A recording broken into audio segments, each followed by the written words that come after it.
අයබෝවා. දැන් ළමයි අපි අපේ තාමත් අපි පළවෙනි පාඩමේ ඉන්නේ. පළවෙනි පාඩමේ අපි එපිසෝඩ් 5ක් අවසానයි. දැන් මම කිව්වා අපි 6 වෙනි එපිසෝඩ් එකේ කතා කරන්නේත් නිෂ්පාදන සම්පත් වල ප්‍රාග්ධනය නැමැති නිෂ්පාදන සාධකය තුල ඇතුළත් වෙන දේවල්. එහෙනම් අපි 5 වෙනි එපිසෝඩ් එකේදී අන්තිමට අපි කතා කරා නිෂ්පාදන සාධක නැත්නම් සම්පත් වල භූමිය ශ්‍රමය කියන නිෂ්පාදන සාධක දෙක පිළිබඳව. දැන් අපි 6 වෙනි එපිසෝඩ් එකට ඇවිල්ලා ඉන්නේ. දැන් මම සාකච්ඡා කරන්න හදන්නේ ප්‍රාග්ධනය නැමැති නිෂ්පාදන සාධකය ගැන. පැහැදිලිද? එහෙනම් පළවෙනියටම අපි වෙනදා වගේම අපි ඉගෙන ගන්න කලින් මුලින්ම ඔයා මේ වීඩියෝ එක බලන්න කලින් මුලින්ම එන්න ඇප් එකට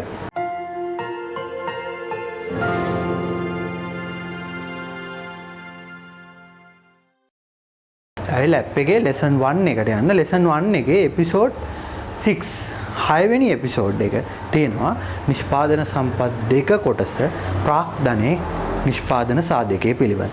ඒකට අදාළ note එක තියෙනවා. note එක මම හිතන්නේ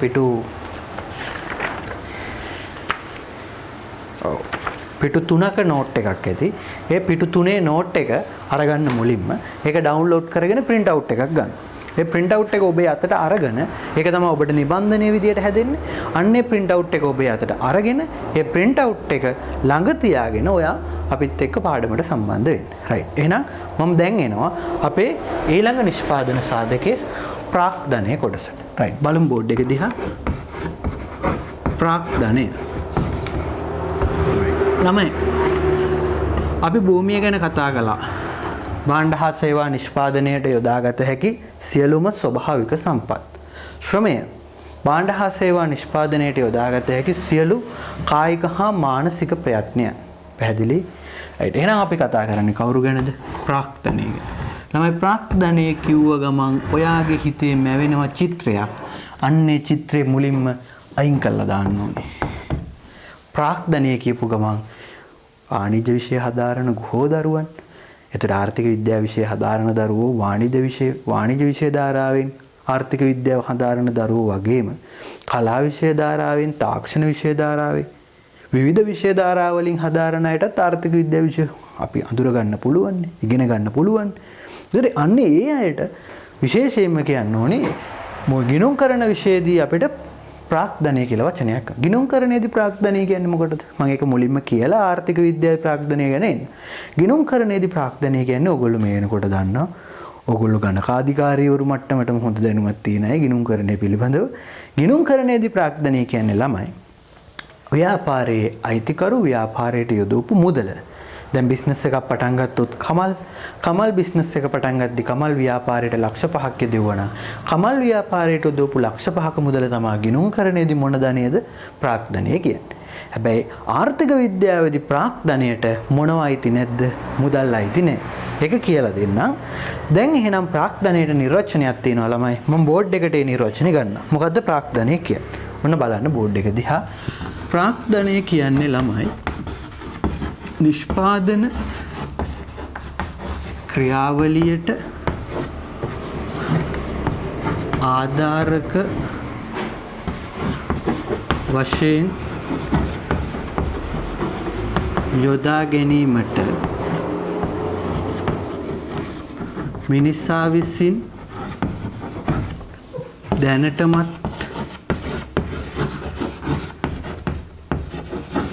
නිපදවා ගෙන ඇති නිෂ්පාදන ආධාරක. එහෙනම් මට ප්‍රාග්ධනයට දෙන්න නිර්වචනයක් කියන්නේ මේ නිර්වචනේ මාත් එක්කම නිෂ්පාදන ක්‍රියාවලියට ආධාරක වශයෙන් යොදා ගැනීමට මිනිසා විසින් දැනටමත් නිපදවාගෙන ඇති නිෂ්පාදන ආධාරක. ළමයි ප්‍රාග්ධනය කියලා කිව්වහම ප්‍රාග්ධනයට අයිති වෙන්නේ නිෂ්පාදන ආධාරකයන්. තේරුණාද? ඒ කියන්නේ අපි ඕනිම ව්‍යාපාර ආයතනය අපි ප්‍රාග්ධනය කිව්වහම මේකෙදි මතක තියාගන්න. ඔයාලට මතකද භූමිය නැමැති නිෂ්පාදන සාධකයේදී මම කිව්වා ඔබට මෙන්න මේව භූමියට අයිති නෑ. මොනවද? තේ වත්තක්, රබර් වත්තක්, පොල් වත්තක්, මල් වත්තක්, කුඹුරක් වැවක්, වේල්ලක් ඔයගේ දේවල් භූමියට අයිතිද? නැහැ. ළමයි ඒ භූමියට අයිති නැති මිනිසා මැදිහත් වෙලා මිනිසා විසින් නිපදවපු සියලු දේවල් අයිති වෙන්නේ මොකටද? ප්‍රාග්ධනයට. එහෙනම් ළමයි ප්‍රාග්ධනයට අයිති දේවල් බොහෝමයක් අද වෙනකොට තියෙනවා. එහෙනම් මම මුලින්ම උදාහරණයකට කර්මාන්ත ශාලාවකට, ඇඟලුම් කර්මාන්ත ශාලාවකට ගියොත් ඒකේ තියෙන ගොඩනැගිල්ල මිනිස්සු හදපු දෙයක්. එහෙනම් නිෂ්පාදන ක්‍රියාවලියට යොදා ගන්න ආධාරක විදිහට මිනිස්සු නිපදවපු දෙයක්. එහෙනම් ඒවට අපි කියනවා මොකද්ද? ගොඩනැගිලි ප්‍රාග්ධනයට අයිති. ඒකේ තියෙන මහණ මැෂින්, ඒකේ තියෙන වෙනත් යන්ත්‍ර සූත්‍ර, ඒකේ තියෙන මේස, පුටු, ඒකේ තියෙන AC මැෂින්. හරි? ඒකේ තියෙන නූල්, ඒකේ තියෙන රෙදි, ඒ සියල්ල මොකටද අයිති වෙන්නේ ළමයි? ප්‍රාග්ධනයට. පැහැදිලිද? එහෙනම් ප්‍රාග්ධනයට මම සරල කෙටි නිර්වචනයක් දෙන්නම්. හැබැයි ඒක පාඩම් කරන්න උත්සාහ කරන්න එපා ළමයි. ළමයි මම පුංචියට කියන්නම් මෙන්න මේ වචනේ. බලන්න මෙන්න මේ වචනේ මොකක්ද කියලා. ප්‍රාග්ධනය කියන්නේ මොකක්ද? අපිට ඕනනම් ප්‍රාග්ධනය කියන්න පුළුවන් ළමයි. භාණ්ඩ හදන්න හදාගත්තු භාණ්ඩ. කියන්නේ වචනේ මොකද්ද ප්‍රාග්ධනය කියන්නේ? භාණ්ඩ හදන්න හදාගත්තු භාණ්ඩ. හරි? කවුරු හරි ඕක ලියන්න එහෙම එපායි. ප්‍රාග්ධනය anu කොහොමද කියලා අහුවාම හරකෙක් වගේ ගිහිල්ලා ලියන්න එපා භාණ්ඩ හදන්න හදාගත්තු භාණ්ඩ කියලා. මම ඔයාලට කියලා දෙන වචනේ තමයි එහෙම.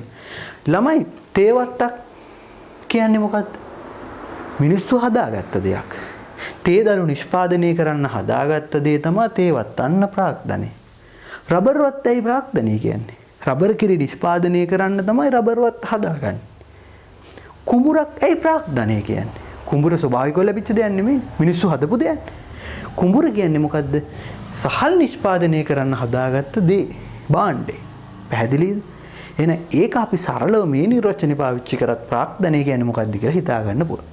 ළමයි එහෙනම් ප්‍රාග්ධනයට උදාහරණ තියෙනවා යන්ත්‍රෝපකරණ, ගොඩනැගිලි, ප්‍රවාහන උපකරණ, මහා මාර්ග, වාරි මාර්ග, අනිකුත් මෙවලම්, සැකසූ ගොවිබිම්, කම්හල්, ඇලවේලි, වරාය, ක්‍රීඩා පිටි, නිවාස, ගුවන්තොටුපොළ, අභ්‍යවකාශ මධ්‍යස්ථාන, පරිගණක පද්ධති, මිනිස්සු හදපු සියල්ල මිනිස්සු නිපදවාගත්තු නිෂ්පාදන ක්‍රියාවලියට ආධාරක විදිහට මිනිස්සු හදාගත්ත දෙයල්ල ප්‍රාග්ධනය. දැන් තේරෙනවද බාණ්ඩ වාගේ නිර්වචනේ?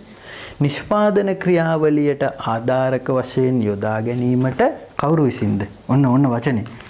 මිනිසා විසින් දැනටමත් නිපදවාගෙන ඇති නිෂ්පාදන ආධාරක අපි කියනවා කියලාද? ප්‍රාග්ධනය කියලා. පැහැදිලිද? එහෙනම් ප්‍රාග්ධනය ගැන කතා කරනකොට ළමයි ප්‍රාග්ධනය නැමැති නිෂ්පාදන සාධකයට මොනවා අයිති නැද්ද? ළමයි මුලින්ම මම මෙන්න මේක කියන්නම් හොඳට අහගන්න මේ වචනේ. ළමයි අපිට ප්‍රාග්ධනය ගැන කතා කරද්දී මං කිව්වා අපේ හිතේ මැවෙන දේවල් තියෙනවානේ ප්‍රාග්ධනයට. මොනවද ප්‍රාග්ධනයට මැවෙන දේවල් මුලින්ම? දැන් ඔයා මම උගන්වන්න කලින් ඔයා ප්‍රාග්ධනය කියලා හිතායිනේ අයිතිකාරයා ගාව තියෙන ලක්ෂ 10, ව්‍යාපාරයට දාපු ලක්ෂ 10, ව්‍යාපාරයට දාපු විවිධ වෙනත් ආයෝජන මුදල් ඕවනේ. ළමයි ඒක එන්නේ නැහැ. හැබැයි ඒක මං කියලා දෙන්නම් තව චුට්ටේ. ඇයි එන්නේ නැත්තේ කියලා. ළමයි ප්‍රාග්ධනය මට ප්‍රධාන වශයෙන් ප්‍රාග්ධනය බෙදන්න පුළුවන් කොටස් දෙකකට. ප්‍රාග්ධනය ප්‍රධාන වශයෙන් කොටස් කීයකට බෙදන්න පුළුවන් දෙකකට. එක ස්ථාවර ප්‍රාග්ධනය කියන පළවෙනි එක මොකද්ද? ස්ථාවර ප්‍රාග්ධනය. දෙවෙනි එක කාරක ප්‍රාග්ධනය. පළවෙනි එක මොකද්ද? ස්ථාවර ප්‍රාග්ධනය. දෙවෙනි එක මොකද්ද? කාරක ප්‍රාග්ධනය. ළමයි ස්ථාවර ප්‍රාග්ධනයේ කාරක ප්‍රාග්ධනයේ දෙක නිර්වචන කරන්නම්. මම නිර්වචන දෙක මෙතනට ගන්නම්. ස්ථාවර ප්‍රාග්ධනයේ නිර්වචනය ළමයි මේ නිර්වචනයත් එක්කමයි යන්නේ. කියවන් මේ නිර්වචනේ මම ගන්නම් මොකද්ද?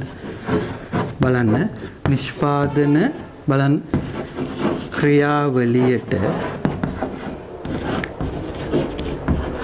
ආධාරක වශයෙන් නිෂ්පාදන ක්‍රියාවලියට ආධාරක වශයෙන් යොදා ගැනීමට මිනිසා විසින් දැනටමත් නිපදවාගෙන ඇති කියන්නේ නිෂ්පාදන ක්‍රියාවලියට ආධාරක වශයෙන් යොදා ගැනීමට මිනිසා විසින් දැනටමත් නිපදවාගෙන ඇති මේ ටික හැමම එනවා. ළමයි වචනේ තමයි මේක. මොකක්ද? කල් පවතින මොන භාණ්ඩද? ප්‍රාග්ධන භාණ්ඩ. එන ඇත්තටම ස්ථාවර ප්‍රාග්ධනය කියන්නේ ළමයි ප්‍රාග්ධනය කියලා අපේ හිතේ මවාගත්ත චිත්‍රය ඇත්තටම ස්ථාවර ප්‍රාග්ධනයට සමාන වෙන්න පුළුවන්. දැන් අපි ප්‍රාග්ධනය කිව්වහම මොකද්ද ව්‍යාපාර ආයතනය? දැන් ඇඟලුම් කර්මාන්ත ශාලාවෙමයි මම ඉන්නේ. එක උදාහරණයක් අරන් යන්නම් ඒක ලේසි. ඒකේ තියෙන ගොඩනැගිලි, ඒකේ තියෙන යන්ත්‍ර සූත්‍ර, ඒකේ තියෙන මහන මැෂින්, ඒකේ තියෙන මේස, ඒකේ තියෙන පුටු, ඒකේ තියෙන AC මැෂින්, ඒ සියල්ලම මොනවද? කල්පවතින ප්‍රාග්ධන භාණ්ඩ. අන්න ඒ නිසා ඒවා අපි මොන ප්‍රාග්ධන විදිහට සැලකනවද? ස්ථාවර ප්‍රාග්ධන. ස්ථාවර ප්‍රාග්ධනයටම ළමයි අපි කියනවා මොනවා කියලාද? භෞතික ප්‍රාග්ධනය. බලන්න වචනේ. ස්ථාවර ප්‍රාග්ධනයටම අපි කියනවා මොන ප්‍රාග්ධනයද? භෞතික ප්‍රාග්ධනය. එහෙම නැත්නම් මූර්ත ප්‍රාග්ධනය. කියන්නේ වචන දෙක. ස්ථාවර ප්‍රාග්ධනයටම අපි කියනවා භෞතික ප්‍රාග්ධනය. එහෙම නැත්නම් මූර්ත ප්‍රාග්ධනය. ඔය දෙකම කියන්නේ මොන ප්‍රාග්ධනයටද? ස්ථාවර ප්‍රාග්ධනය. ඒතර ස්ථාවර ප්‍රාග්ධනයට උදාහරණ ළමයි අර අපි කලින් කියපු ඒවායින් බොහෝමයක් ඒකට උදාහරණ. ඒ කියන්නේ ඒකේ තියෙන ගොඩනැගිලි යන්ත්‍ර සූත්‍ර, ඒකේ තියෙන මහාන මැෂින්, ඔය හැම දෙයක්. දැන් බේකරියක් ගත්තොත් බේකරිය මොනවද තියෙන්නේ? බේකරියේ තියෙන අපි යොදා ගන්න ප්‍රධාන යන්ත්‍ර සූත්‍ර, පොහොරණුව, මැෂින්, පිටි අනන මැෂින්, ඒව ප්‍රාග්ධනය. ගොඩනැගිලි තියෙන ඒවා ප්‍රාග්ධනය. කල්පවතින ප්‍රාග්ධන භාණ්ඩ. පැහැදිලිද? අංක 2 කාරක ප්‍රාග්ධනය. ළමයි මොකද්ද කාරක ප්‍රාග්ධනය කියන්නේ? අහගන්න මම නිර්වචන බෝඩ් එකට ගන්නම්. ඒක වැදගත් දෙයක්. යම් නිශ්චිත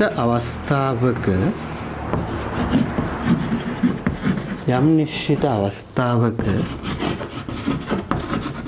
ආර්ථිකය තුල පවතින බලන්න යම් නිශ්චිත අවස්ථාවක ආර්ථිකය තුල පවතින විවිධ තොග වර්ග කියන යම් නිශ්චිත අවස්ථාවක ආර්ථිකය තුල පවතින විවිධ තොග වර්ග අපි කියනවා මොන ප්‍රාග්ධනය කියලාද? කාරක ප්‍රාග්ධනය. තේරුණාද? මේක ඔයා හරියටම තාම දන්නේ නැහැ. කාරක ප්‍රාග්ධනයට මොනවද අයිති වෙනවද? මොනවද කාරක ප්‍රාග්ධනය කියන්නේ? ළමයි කාරක ප්‍රාග්ධනයට උදාහරණ මම ගන්නම් මෙහෙම. කාරක ප්‍රාග්ධනය කියන්නේ විවිධ තොග වර්ගනේ. රයිට් මම මෙන්න මේ පැත්තෙන් දාන්නම් ළමයි. තොග වර්ග 3. මොනවද තොග වර්ග 3? බලමු මොනවද මේ තොග වර්ග 3 කියලා. අංක 1. පළවෙනි එක තමයි අමුද්‍රව්‍ය තොග. මොන තොගද? අමුද්‍රව්‍ය තොග. එහෙනම් මොනවද ස්ථාවර ප්‍රාග්ධනය? නැවත නිර්වචනයක් දෙන්න. නිෂ්පාදන ක්‍රියාවලියට ආධාරක වශයෙන් යොදා ගැනීමට මිනිසා විසින් දැනටමත් නිපදවාගෙන ඇති කල්පවතින ප්‍රාග්ධන භාණ්ඩ. භෞතික පැවැත්මක් තියෙන ප්‍රාග්ධන භාණ්ඩ. එහෙනම් ඒකට අපි භෞතික ප්‍රාග්ධනය, මූර්ත ප්‍රාග්ධනය කියලා කියනවා. කාරක ප්‍රාග්ධනය කියන්නේ යම් නිශ්චිත අවස්ථාවක ආර්ථිකය තුල පවතින විවිධ තොග වර්ග. තොග වර්ග 3යි. එක මොකද්ද? අමුද්‍රව්‍ය තොග. 2 නොනිමි ද්‍රව්‍ය තොග. තමයි අපි නොනිමි ද්‍රව්‍ය කියලාත් කියනවා, අර්ධ නිමි ද්‍රව්‍ය කියලාත් කියනවා. පැහැදිලිද? අංක 3 ළමයි. නිමි ද්‍රව්‍ය තොග. හරි. බලමු. මොනවද අමුද්‍රව්‍ය? මොනවද නොනිමි ද්‍රව්‍ය? මොනවද නිමි ද්‍රව්‍ය? මෙන්න මේ තුන් දෙනා කවුද? මේ තුන් දෙනා ප්‍රාග්ධනීය විදිහට සලකන්නේ ඇයි කියලා කතා කරන්නම්. මම බෝඩ් එක නැවත ඉඩ ගන්න ඕනි. ඒ නිසා මම මෙන්න මේ පැත්ත ප්‍රාග්ධනීය උඩ නිර්වචනයේ තියෙන පැත්ත මකනවා. මකලා බලමු ළමයි අපි චුට්ටක් මේ උඩ මම උඩ පෙන්වන්නම් ළමයි නිෂ්පාදන ක්‍රියාවලියක්. හරි. මම උඩට ගන්න නිෂ්පාදන ක්‍රියාවලියක්. රයිට්. මෙන්න මේ හරියෙන් මම අඳින්නම් බලන්න. ළමයි අපි හිතමු මේ තියෙන්නේ ඇඟලුම් කර්මාන්ත ශාලාවක්. අපි හිතමු මේ තියෙන්නේ මොනවා කියලාද? ඇඟලුම් කර්මාන්ත ශාලාව.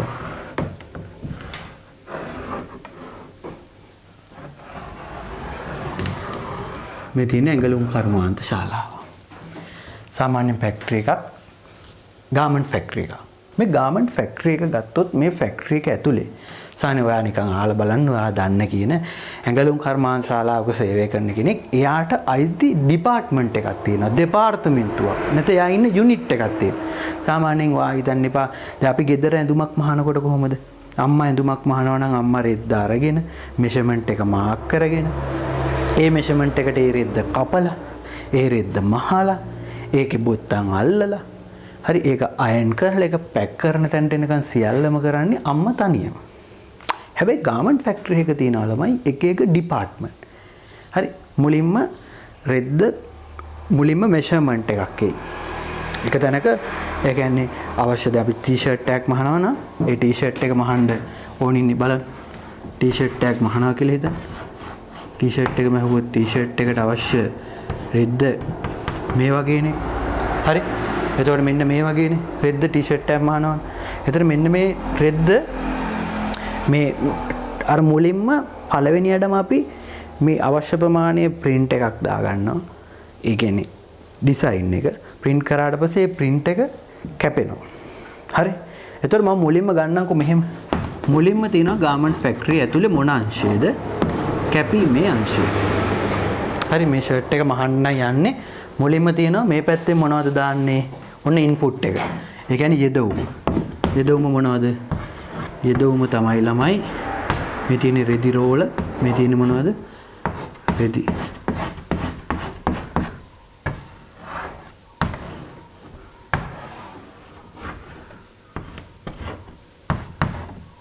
හරි මේ තියෙන රෙදි.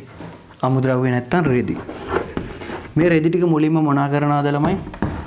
කැපීමේ අංශයෙන් මොනා කරනවද? කපනවා. හරි ඊට පස්සෙත් ළමයි යන්නේ අපි මොන අංශයටද? මැසීමේ අංශයට. සාමාන්‍ය මැසීමේ අංශය කිව්වහම ඒක ඉතින් කැපීමේ අංශයත් ළමයි එක එක විදිහට තියෙනවා. ෂර්ට් එකේ අත් කපන්නේ වෙනම තැනකින්, කොලර් එක වෙනම තැනකින් කපනවා. සාක්කුවක් තියෙනවනේ ඒක වෙනම තැනකින් කපනවා. ඇඟේ කැටුස වෙනම තැනකින් කපනවා. මහාන අංශයට ගියොත් එහෙම මේව මහන්නෙත් වෙනවා. හරි ෂර්ට් එකේ බොඩි එක එක තැනකින් මැහුවාම අත් දෙක එක තැනකින් මැහෙන එහෙම. නමුත් අපි ප්‍රධාන වශයෙන් එක කැපීමේ අංශය දෙක මොකද්ද? මැසීමේ අංශය. මහලි වරුණාට පස්සේ මොකක්ද ඊළඟට එන්නේ ළමයි? ඊට පස්සේ ළමයි ඊළඟ යුනිට් එක අයන් කරනවා. නැත්නම් බොත්තම් අල්ලනවා. බොත්තම් අල්ලනවා. අංක 3. බොත්තම් ඇල්ලුවාට පස්සේ රයිට් ඊළඟ යුනිට් එක අංක 3 බොත්තම් ඇල්ලිය. බොත්තම් ඇල්ලුවාට පස්සේ මේක අයන් කරනවා. 4. මම පොඩි සරල ක්‍රියාවලියක අදියර ටිකක් ගන්න. අයන් කරාට පස්සේ මේ ෂර්ට් එක ඊළඟට මොනවා කරනවද? පැක් කරනවා. එහෙනම් මට කියන්න මේ පැත්තෙන් රෙදි ටික දැම්මහම මේ රෙදි ටික මොනවා කරනවද ළමයි? කපලා, මහලා, බොත්තම් අල්ලලා, අයන් කළා, පැක් කරලා මොනවා වෙනවද? එළියට යනවා. එළියට යන්නේ මොන විදියටද? එළියට යන්නේ පැක් කරපු ටී-ෂර්ට් එකක් විදිහට ලස්සනට එළියට යනවා. පැහැදිලිද බලන්න? හරිද? right. දැන් මට කියන්න මේ නිෂ්පාදන ක්‍රියාවලිය දිහා බලලා මේ නිෂ්පාදන ක්‍රියාවලියේ අමුද්‍රව්‍ය මොනවද? ළමයි මොනවද මේ නිෂ්පාදන ක්‍රියාවලියේ අමුද්‍රව්‍ය? අමුද්‍රව්‍ය කියලා කියන්නේ නිෂ්පාදන ක්‍රියාවලියට යොදා ගන්න ප්‍රධාන යෙදවුම. මොනවද අමුද්‍රව්‍ය මේකේ නා? මේක නම් ප්‍රධාන අමුද්‍රව්‍ය රෙදි. එහෙනම් ළමයි මේ මෙන්න මේ garment factory එක ඇතුළට දාන රෙදි තියෙනව නේද? රෙදි තියෙනවනේ. මෙන්න මේ රෙදි වලට අපි කියනවා මොන ද්‍රව්‍ය කියලාද? අමුද්‍රව්‍ය කියලා. එහෙනම් මෙන්න කාරක ප්‍රාග්ධනය බලන්න මේ පැත්ත. කාරක ප්‍රාග්ධනය කියන්නේ මොකටද? යම් නිශ්චිත අවස්ථාවක ආර්ථිකය තුල පවතින විවිධ තොග වර්ග. මොකද යම් නිශ්චිත අවස්ථාවක ආර්ථිකය තුල පවතින විවිධ තොග වර්ග තුනයි අමුද්‍රව්‍ය තොග, නොනිමි ද්‍රව්‍ය තොග, නිමි ද්‍රව්‍ය තොග. අමුද්‍රව්‍ය තොග කියලා කියන්නේ එහෙනම් මෙන්න මේ garment factory එක ඇතුළට දාන රෙදි ටික අපි කියනවා මොනවා කියලාද? අමුද්‍රව්‍ය කියලා. එහෙම නැත්නම් අමුද්‍රව්‍ය මොනවා කියලාද? තොග කියලා. ළමයි මතක තියාගන්න මෙන්න මේ අවසාන නිමි ද්‍රව්‍ය මොකද්ද මේ නිෂ්පාදන ක්‍රියාවලියේ මහල ඉවර කරන්නේ? ෂර්ට් එකක් නා. මසා නිම කළ අලෙවි තත්වයේ පවතින ෂර්ට් එක තමයි නිමි ද්‍රව්‍ය කියලා කියන්නේ. එහෙනම් නිමි ද්‍රව්‍ය තොග කියන එකෙන් අදහස් කරන්නේ මොකද්ද? නිමි ද්‍රව්‍ය තොග කියන එකෙන් අදහස් කරන්නේ මොකද්ද? මසා නිම කළ අලෙවි තත්වයේ පවතින තොග. හදලා ඉවරයි විකුණන්න තියෙන්නේ. පැහැදිලිද? ළමයි අර්ධ නිමි හෙවත් නොනිමි කියන්නේ ඔන්න වැදගත්ම දේ. ළමයි කපලා ඉවරයි ෂර්ට් රෙද්ද. කපලා ඉවර වෙච්ච ෂර්ට් රෙද්ද මෙන්න මෙතන නතර වෙච්ච එක මොකද්ද? නොනිමි. මහලා ඉවර ෂර්ට් එක මොකද්ද? නොනිමි. කපලා ඉවර ෂර්ට් එක නොනිමි. එහෙම නැත්නම් මහලා ඉවර ෂර්ට් එක නොනිමි. එහෙම නැත්නම් බොත්තම් අල්ලලා විතරයි තියෙන්නේ අයන් කරලා පැක් කරලා නැති ෂර්ට් එක ඒකත් මොකද්ද? නොනිමි. එහෙම නැත්නම් අයන් කරලා විතරයි තියෙන්නේ පැක් කරලා නැති ෂර්ට් එක මොකද්ද? නොනිමි. පැක් කරලා පැක් කරන එක දක්වා ආව නැති අතරමැද තියෙන සියලුම අධියරයන්ගේ තියෙන ෂර්ට් ටික අපිට කියන්න පුළුවන් නොනිමි තොග, නොනිමි ද්‍රව්‍ය තොග, එහෙම නැත්නම් අර්ධ නිමි ද්‍රව්‍ය තොග.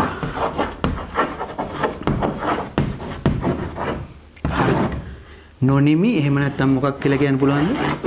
අර්ධ නිමි කියලා කියන්න පුළුවන්. රයිට්. එහෙනම් බලමු බෝඩ් එක දිහා. මම පේන්නේ නැතුව ඇති. මම පොඩක් කෙලවරට එන්න. රයිට්. එක අමුද්‍රව්‍ය කියන්නේ රෙදි. නොනිමි ද්‍රව්‍ය කියන්නේ අවසාන නිෂ්පාදිතයට මෙහා අමුද්‍රව්‍ය වලට මෙහා අමුද්‍රව්‍යයි නිමි ද්‍රව්‍ය අතර මැද ඕනිම තැනක තියෙන ඒවා නොනිමි. නිමි ද්‍රව්‍ය කියන්නේ මසා නිම කළ අලෙවි තත්වයේ පවතින ෂර්ට් වර්ග. පැහැදිලිද? ළමයි මං වාගේ ප්‍රශ්නයක් ඇහුවා මොකද්ද? සාමාන්‍යයෙන් ප්‍රාක්දනය කියලා අපි කිව්වේ මොකටද? නිෂ්පාදන ක්‍රියාවලියට ආධාරක වශයෙන් යොදා ගන්න මිනිස්සු හදාගත්ත නිෂ්පාදන ආධාරක. එතකොට මේ පැත්තෙන් ෂර්ට් දැම්මහම හරිද? sorry මේ පැත්තෙන් අමුද්‍රව්‍ය දැම්මහම අමුද්‍රව්‍ය කියන්නේ රෙදිනේ. මේ පැත්තෙන් රෙදි ටික දැම්මහම හරි.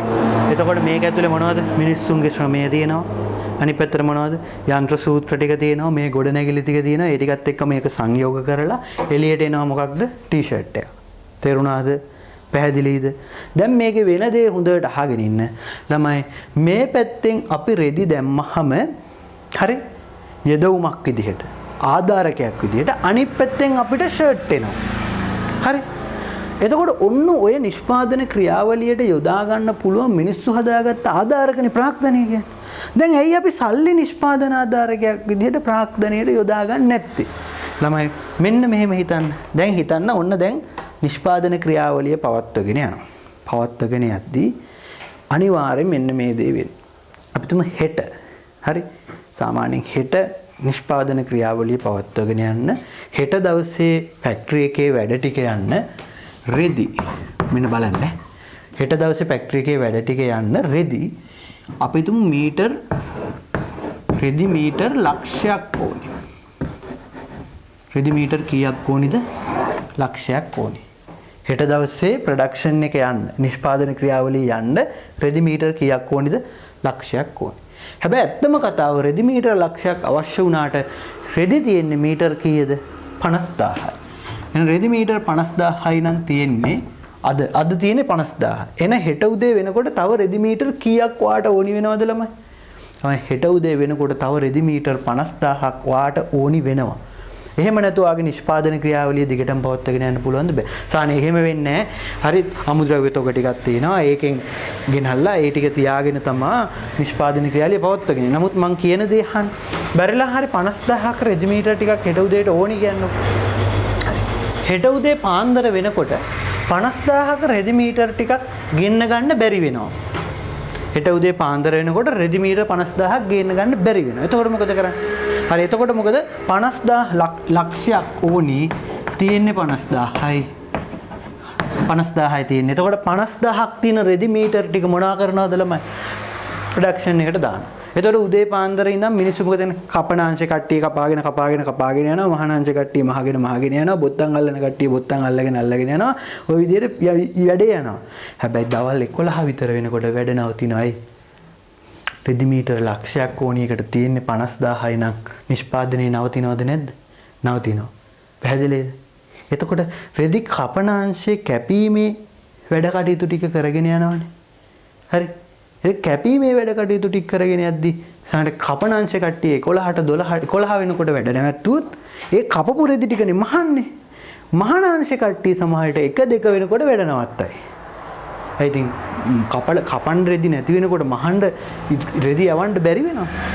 මහපුරේදී ටිකනේ බොත්තම් අල්ලන්නේ. ඒතකොට මහාන කට්ටිය එකට වැඩ නැවැත්තුවොත් එහෙම දෙකමාර විතර වෙනකොට බොත්තම් අල්ලන කට්ටිය වැඩ නවතිනවා. එහෙනම් නිෂ්පාදන ක්‍රියාවලිය මේ විදිහට දිගට අඛණ්ඩව පවත්වගෙන යන්න නම් අනිවාර්යයෙන්ම මොන ද්‍රව්‍යත ගෝනිද? අමුද්‍රව්‍යත ගෝ. එහෙනම් කවුරු හරි ප්‍රශ්නයක් ඇහුවොත් අමුද්‍රව්‍යතක ප්‍රාග්ධනයක් විදිහට සලකන්නේ ඇයි කියලා ළමයි උත්තරේ මෙන්න මේක. නිෂ්පාදන ක්‍රියාවලිය අඛණ්ඩව පවත්වාගෙන යාම සඳහා මොනවද? අමුද්‍රව්‍යතක අවශ්‍ය වේ. මොකද මෙතන අමුද්‍රව්‍ය නතර වුණොත් කැපීමේ අංශය වැඩ නතර වෙනවා. මැසීමේ අංශය, බොත්තම් ඇල්ලීමේ, අයන් කිරීමේ, පැක් කිරීමේ අංශවල වැඩ ටික නතර වෙගෙන යනවා. තේරුණාද? ඔන්න අංක 1. අංක 2. නොනිමි ද්‍රව්‍යතක ප්‍රාග්ධනයේ විදිහට සලකන්නේ ඇයි? දෙවෙනි ප්‍රශ්නේ මොකද්ද? නොනිමි ද්‍රව්‍යතක ප්‍රාග්ධනයේ විදිහට සලකන්නේ ඇයි? ළමයි නොනිමි ද්‍රව්‍යතක අතරමැද හිතන්න මෙහෙම. අපි හිතමු ළමයි මැසීමේ අංශයේ කට්ටිය පොඩි ස්ට්‍රයික් එකක් පටන් ගන්නවා. මොකක් කියලාද? අපේ අංශ එක්කෙනෙක්ගේ වැඩ තහනම් කළා. එහෙම කොහොමද වැඩ නවත්තන්නේ කියලා එයාලා ස්ට්‍රයික් එකක් පටන් ගන්නවා. එතකොට මොකද වෙන්නේ? කැපීමේ අංශයේ කට්ටිය උදේ ඉඳන් පටන් අරගෙන කපාගෙන රෙදි ගොඩ ගහනවා. මහාන අංශයේ කට්ටිය මහන්න නැති වුනහම අනිත් පැත්තට මොනවද? බොත්තම් අල්ලන කට්ටියට වැඩ නැහැ. අයන් කරන කට්ටියට වැඩ නැහැ. පැක් කරන කට්ටියට වැඩ නැහැ. අර ඩිපාර්ට්මන්ට් ටික හිර වෙනවනේ. එහෙනම් නිෂ්පාදන ක්‍රියාවලිය අඛණ්ඩව පවත්වාගෙන යන්න අමුද්‍රව්‍ය තොග මෙන්ම මොන ද්‍රව්‍ය තොගද? නොනිමි ද්‍රව්‍ය තොගත් අවශ්‍යයි. අන්න ඒ නිසා අමුද්‍රව්‍ය නොනිමි ද්‍රව්‍ය කියන ಜಾති දෙකම ප්‍රාග්ධනයේ විදියට සලකනවා. ඇයි මේ දෙකම ප්‍රාග්ධනයේ විදියට සලකන්නේ? නිෂ්පාදන ක්‍රියාවලිය අඛණ්ඩව පවත්වාගෙන යාම සඳහා. එතකොට නිමි ද්‍රව්‍ය තොග ප්‍රාග්ධනයේ විදියට සලකන්න හේතුව මොකද්ද? බලන්න. නිමි ද්‍රව්‍ය තොග ප්‍රාග්ධනයේ විදියට සලකන්න හේතුව මොකක්ද? ළමයි නිමි ද්‍රව්‍ය තොග ප්‍රාග්ධනයේ විදියට සලකන්න හේතුව තමයි අපි සාමාන්‍ය නිෂ්පාදන ක්‍රියාවලිය තුල හදපු භාණ්ඩ විකුණනවානේ. දැන් මෙන්න බලන්න බෝඩ් එක දිහා මෙන්න මේ හරි මන් තව රූපයක් අඳිනවා. සාමාන්‍යයෙන් ෆැක්ටරි එක. අපි හිතමුකෝ මේක CIB ලගේ කියලා. මේ CIB ලගේ ගාමන්ට් එක. සාමාන්‍ය CIB ලගේ ගාමන්ට් එකේ මහාන රෙදි තමයි CIB ලගේ ෂෝරූම් එකට. ෂෝරූම් එක කියන්නේ මේ ඒගොල්ලන්ගේ තියෙනවා ටවුන් වල ෂොප්. එතකොට මේ තියෙන්නේ CIB රෙදි කඩයක්. හරිද? අපි තුමු CIB රෙදි කඩේ සයිස් 16 ෂර්ට් එකක් ගන්න යනවා කියලා මිනිස්සෙක්. එහෙනම් රෙදි CIB එකට සයිස් 16 ෂර්ට් එකක් ගන්න ගියාම මිනිස්සෙක් ඒ මිනිස්සයාට සයිස් 16 ෂර්ට් එතන ඉවරයි නම් මොකද කරන්නේ? එතන ඉවරයි නම් ළමයි එයා කෙලින්ම යනවා කොහෙටද? ඒ කියන්නේ ඒකේ ඉන්න කවුරු හරි සේවකයා කෙලින්ම යනවා ඒගොල්ලන්ගේ තියෙන ෂොප් එකේ තියෙන ස්ටෝර්ස් එකට. ඒ ස්ටෝර්ස් එකේ අනිවාර්යයෙන්ම සයිස් 16 ෂර්ට් තියෙනවද නැද්ද? තියෙනවා. ඒකේ තියෙන ෂර්ට් එක සාමාන්‍ය වෙන්නේ මෙතන ෂර්ට් ඉවර වෙනකොට ස්ටෝර්ස් එකෙන් ෂර්ට් එක මෙතනට දානවා. ස්ටෝර්ස් එකේ ෂර්ට් ඉවර වෙනකොට මේ ෆැක්ටරි එකේ ගබඩාවක් තියෙනව නේද? කර්මාන්තශාලාව. ඒ ගබඩාවේ තියෙන සයිස් 16 ෂර්ට් ටික මෙහෙට ගේනවා. මේකේ ඉවර වෙනකොට මෙහෙම මස්සල ඉවර වෙලා මෙහෙට ගෙනත් මෙතන පැක් ගානට යුනිට් එකේ මේක ෆැක්ටරි එකේ ස්ටෝර්ස් එකේ ස්ටොක් කරනවා. දැන් මෙතන සයිස් 16 ෂර්ට් එක නැති වෙච්ච ගමන් හරි පොඩ්ඩක් ඉන්න මහත්තයා අපි ගාමන්ට් එකට කෝල් කරලා ෂර්ට් එකක් මහලා දෙන්නම් කියලා ඔයාට විනාඩි 15ක් 20ක් ඉන්න කියනවාද? නෑ. ඒගොල්ලන්ගේ මොකක් හරි සිස්ටම් එකක් තියෙනවා. ඒගොල්ලන්ගේ ස්ටෝර්ස් එකේ තියෙන ටික මේකට දාන්න. එහෙනම් මතක තියාගන්න නිමි ද්‍රව්‍ය තොග ටික හරියට කලට වෙලාවට ගබඩා කරලා තියාගත්තේ නැත්නම් අලවිය පහසු වෙන්නේ නැහැ. එහෙනම් නිමි ද්‍රව්‍ය තොග ටික නැති වුණොත් අලවිය පහසු වෙන්නේ නැහැ. කස්ටමර්ස්ලා අපේ කැඩිලා යනවා. එහෙනම් නිමි ද්‍රව්‍ය තොග ප්‍රාග්ධනයේ විදිහට සලකන්නේ එයා මොනවා පහසු කරන නිසාද? අලවිය පහසු කරන නිසා. පැහැදිලිද? එහෙනම් ස්ථාවර ප්‍රාග්ධනයට අමතරව දෙවෙනි සංකල්පය මොන ප්‍රාග්ධනයද? කාරක ප්‍රාග්ධනය. ළමයි කාරක ප්‍රාග්ධනයටම තව වචනයක් කියනවා සංසරණ. ළමයි මේක දිහා පොඩ්ඩක් බලන්න. මොකද්ද? කාරක ප්‍රාග්ධනයටම කියන අනික් නම සංසරණ. සංසර්ග එහෙම නෙමෙයි. සංසරණ ප්‍රාග්ධනය. පැහැදිලිද? හරි. එතකොට මෙන්න මේ සංසරණ ප්‍රාග්ධනය කියන්නේ කාරක ප්‍රාග්ධනයටම තමයි. හරි අකුරක් මේ කරගන්න එපා. දැන් මම මෙන්න මෙහෙම එන්න. මේ තියෙන එහෙනම් මේ කාරක ප්‍රාග්ධනය කියන්නේ යම් නිශ්චිත අවස්ථාවක ආර්ථිකය තුල පවතින විවිධ තොග වර්ග. තොග වර්ග තුනයි අමුද්‍රව්‍ය තොග, නොනිමි ද්‍රව්‍ය තොග, නිමි ද්‍රව්‍ය. දැන් අපේ මේ ගාමන්ට් ෆැක්ටරි එක නම් අමුද්‍රව්‍ය කියන්නේ මොනවටද? රෙදි. නොනිමි කියන්නේ අතරමැද අවස්ථාවක තියෙන. හරි මහල ඉවර නැති ෂර්ට් එක. බොත්තම් අලල ඉවර නැති ෂර්ට් එක. අයන් කළ ඉවර නැති ෂර්ට් එක. නිමි ද්‍රව්‍ය කියන්නේ මසා නිම කළ අලෙවි තත්ත්වයේ පවතින ෂර්ට්. පැහැදිලි? ළමයි දැන් මෙන්න මේකයි ප්‍රශ්නේ. මං කියන්නේ ආර්ථික විද්‍යාවේදී ප්‍රාග්ධනයට මුදල් අයිති නෑ කියලා. රයිට්. මෙන්න මං ගන්න උදාහරණයක්. හොඳට අහගන්න බලන්න බෝඩ් එක දිහා. ළමයි ඔයා හිතන්න මෙන්න මේ ගාමන්ට් ෆැක්ටරි එකේ දවසකට ඕනි කීයක්ද රෙදි මීටර් ලක්ෂයක්. අපි හිතමු බැලුවාම අද උදේ පාන්දර තියෙන රෙදි මීටර් කීයද? 50000යි. තව රෙදි මීටර් කීයක් ගේන්න ඕනිද? 50000. ළමයි මෙන්න මේ පැත්ත රෙදි මීටර් කීයක් තව අවශ්‍යයිද? රෙදි මීටර් 50000ක් අවශ්‍යයි. තේරුණාද? මම පොඩි උපකල්පනයකට එන්නම්. අපි හිතමු රෙදි මීටරයක් රුපියල් කීයක් කියලාද? 100ක් කියලා. රෙදි මීටරයක් රුපියල් 100 නම් රෙදි මීටරයක් රුපියල් 100 නම් රෙදි මීටර් 50000ට කොහොමද වෙන්නේ? හරි. ඒ කියන්නේ ළමයි මෙතන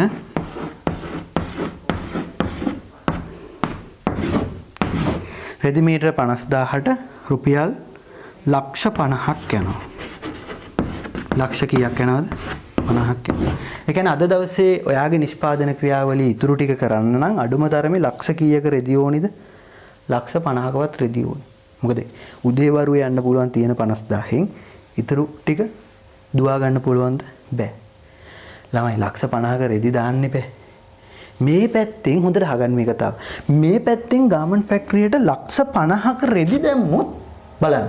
කපලා, මහලා, බොත්තම් අල්ලලා, අයන් කරලා, පැක් කරලා ටී-ෂර්ට් ටික මහලා එළියට දාන්න පුළුවන්. ෂර්ට් ටික මහලා එළියට දාන්න පුළුවන්. හැබැයි ළමයි අයිතිකාරය කල්පනා කරනවා. හරි. රෙදි නෑනේ. හරි. රෙදි මීටරයක් කීයද? 100යි. රෙදි මීටර 50000 කියන්නේ ලක්ෂ කීයද? 50යි. ළමයි අයිතිකාරය ෆැක්ටරියට ගෙනලා දෙනවා 1000 කොළ වලින් ලක්ෂ 50ක්. මෙන්න මෙතනට. දීලා 1000 කොළ වලින් ලක්ෂ 50ක් ගෙනල්ලා දීලා මොකද කියන්නේ? හරි. රුපියල් ලක්ෂ 50ක රෙදිනේ ඕනි. ලක්ෂ 50ක් තියනවා දාලා මහන්න. ඒ කියන්නේ රෙදි නෙමෙයි ලක්ෂ 50ක රෙදි නෙමෙයි ලක්ෂ 50ක රෙදි නිසා ලක්ෂ 50ක් වටින රෙදි වෙනකොට ලක්ෂ 50ක් දානවා. තමයි එතකොට 1000 කොළ වලින් ගත්තොත් එහෙනම් මොකද වෙන්නේ? හරි. අර 1000 කොළ එකට මුණලා ෂර්ට් සාමාන්‍යයෙන් මොනවා කරන්නේ? ෂර්ට් උපරිම ඒ ළමයි ෂර්ට් 50ක් 60ක් විතර. 1000 කොළ වලින් එතකොට මතක තියාගන්න අර රෙද්දෙන් මහන ෂර්ට් නෙමෙයි 1000 කොළ වලින් මහපු ෂර්ට් එයි 50ක් 60ක් විතර. තේරුණාද මං කියන්නේ? ඒ නිසා මතක තියාගන්න ආර්ථික විද්‍යාවේදී මුදල් මේ පැත්තෙන් යෙදවුමක් විදිහට දාලා බලන් ඉන්න. ආර්ථික විද්‍යාවේදී මුදල් මේ පැත්තෙන් යෙදවුමක් විදිහට දාලා අනිත් පැත්තෙන් නිමැවුමක් විදිහට භාණ්ඩ හා සේවා නිෂ්පාදනය කරන්න පුළුවන්. මුදල් යෙදවුමක් විදිහට භාවිතා කරලා භාණ්ඩ හා සේවා නිපදවන්න පුළුවන්ද? බෑ. එහෙනම් මට උත්තරයක් දෙන්න. ආර්ථික විද්‍යාවේදී ප්‍රාග්ධනයට මුදල් අයත් වේද නොවේද? කියන අය පාර. ආර්ථික විද්‍යාවේදී ප්‍රාග්ධනයට මුදල් අයත් නොවේ. හේතුව මුදල් යෙදවුමක් හෝ නිෂ්පාදන ආධාරකයක් වශයෙන් යොදාගෙන භාණ්ඩ හා සේවා නිපදවිය නොහැක. කියන අය පාර මුදල් යෙදවුමක් හෝ නිෂ්පාදන ආධාරකයක් වශයෙන් යොදාගෙන භාණ්ඩ හා සේවා නිපදවිය නොහැක. මේ පැත්තෙන් සල්ලි දැම්මහම මේ පැත්තෙන් ෂර්ට් එනවා නම් ප්‍රාග්ධනයට මුදල් සලකනවා. ලොකු ප්‍රශ්නයක් ඕගොල්ලන්ට තියෙනවා. නමුත් මේ පැත්තෙන් සල්ලි දැම්මහම අර පැත්තෙන් ෂර්ට් ඉන්නේ නැති හින්දා මුදල් ප්‍රාග්ධනය වෙන්නේ නැහැ. හැබැයි මේ පැත්තෙන් ෂර්ට් ටික ගන්න කොච්චරක් ඕනද? ලක්ෂ 50. ලක්ෂ 50ක් දීලා මේ පැත්තෙන් රෙදි ටික දානවා. හරි ලක්ෂ 50ක් මේ පැත්තෙන් ලක්ෂ 50ක් දාලා මේ පැත්තෙන් අනිත් ෂර්ට් ගන්න බෑ. හැබැයි මේ පැත්තෙන් ලක්ෂ 50ක් වටින රෙදි ටික අරන් දැම්මොත් මේ පැත්තෙන් මොනව ගන්න පුළුවන්ද? ෂර්ට් ගන්න පුළුවන්. එහෙනම් ෂර්ට් ටික දැම්මම ඒතර මේ පැත්තෙන් රෙදි ටික දැම්මහම රෙදි ටික කපලා මහලා බොත්තම් අල්ලලා අයින් කරලා පැක් කරලා ෂර්ට් වෙනවා. හැබැයි සල්ලි මේ පැත්තෙන් දැම්මම අර 10 කොළ ටික කපලා මහලා හරි අනිත් පැත්තට බොත්තම් අල්ලලා අයින් කරලා පැක් කරලා 10 කොළ වලින් 2000 කොළ වලින් 5000 කොළ වලින් ෂර්ට් මාන්න පුළුවන්. බෑ. ඒ නිසා ආර්ථික විද්‍යාවේදී ප්‍රාග්ධනයට මුදල් අයිති වෙනවද? නැහැ. ආර්ථික විද්‍යාවේදී ප්‍රාග්ධනයට මුදල් අයත් නොවේ. ඒකට හේතුව මුදල් යෙදවුමක් හෝ නිෂ්පාදන ආධාරකයක් වශයෙන් යොදාගෙන භාණ්ඩ හා සේවා නිපදවිය නොහැකි වීම. පැහැදිලිද? නිසා මතක තියාගන්න ඕක ඊටාම වැදගත් කොටසක්. රයිට්. ළමයි මම කතා කරා ප්‍රාග්ධනය ගැන. ප්‍රාග්ධනය ගැන කතා කරද්දී මම කිව්වා ප්‍රාග්ධනය ප්‍රධාන වශයෙන් වර්ග කරන්න පුළුවන් ආකාර දෙකක් තියෙනවා. මොනවද? එකක් ස්ථාවර ප්‍රාග්ධනය, අනික එක අංක 2 මොකද්ද ළමයි? කාරක ප්‍රාග්ධනය.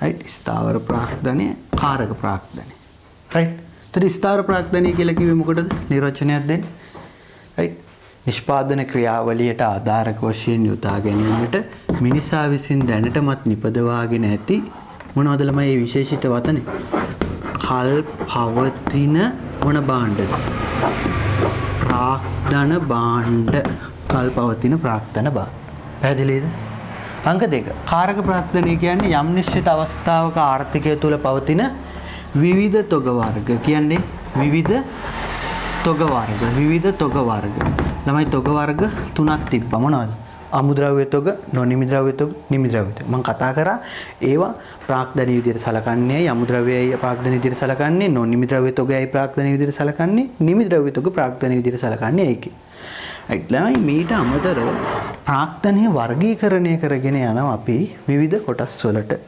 පැහැදිලි ඒතර ඒ යටතේ අපිට හම්බෙනවා අංක 3 මුටියුට් එකෙත් පිළිවෙලට දාලා ඇති තුන්වෙනි එක විදිහට අපි කතා කරනවා ළමයි සමාජ ප්‍රාග්ධනය හතරවෙනි එකට කතා කරනවා මානව ප්‍රාග්ධනය එකක් සමාජ ප්‍රාග්ධනය අනික මොකද්ද මානව ප්‍රාග්ධනය පැහැදිලිද තමයි මොකක්ද සමාජ ප්‍රාග්ධනය මොකක්ද මානව ප්‍රාග්ධනය දෙකේම නිර්වචන තියෙනවා අමයි අපි සමාජ ප්‍රාග්ධනය කියලා කියන්නේ මොකටද සමාජ ප්‍රාග්ධනය කියන්නේ අන්තර් පුද්ගල සම්බන්ධතා මගින් බිහිවන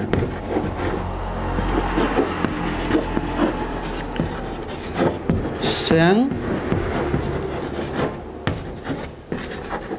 උපකාරක සේවා කියන ආයිපාරක්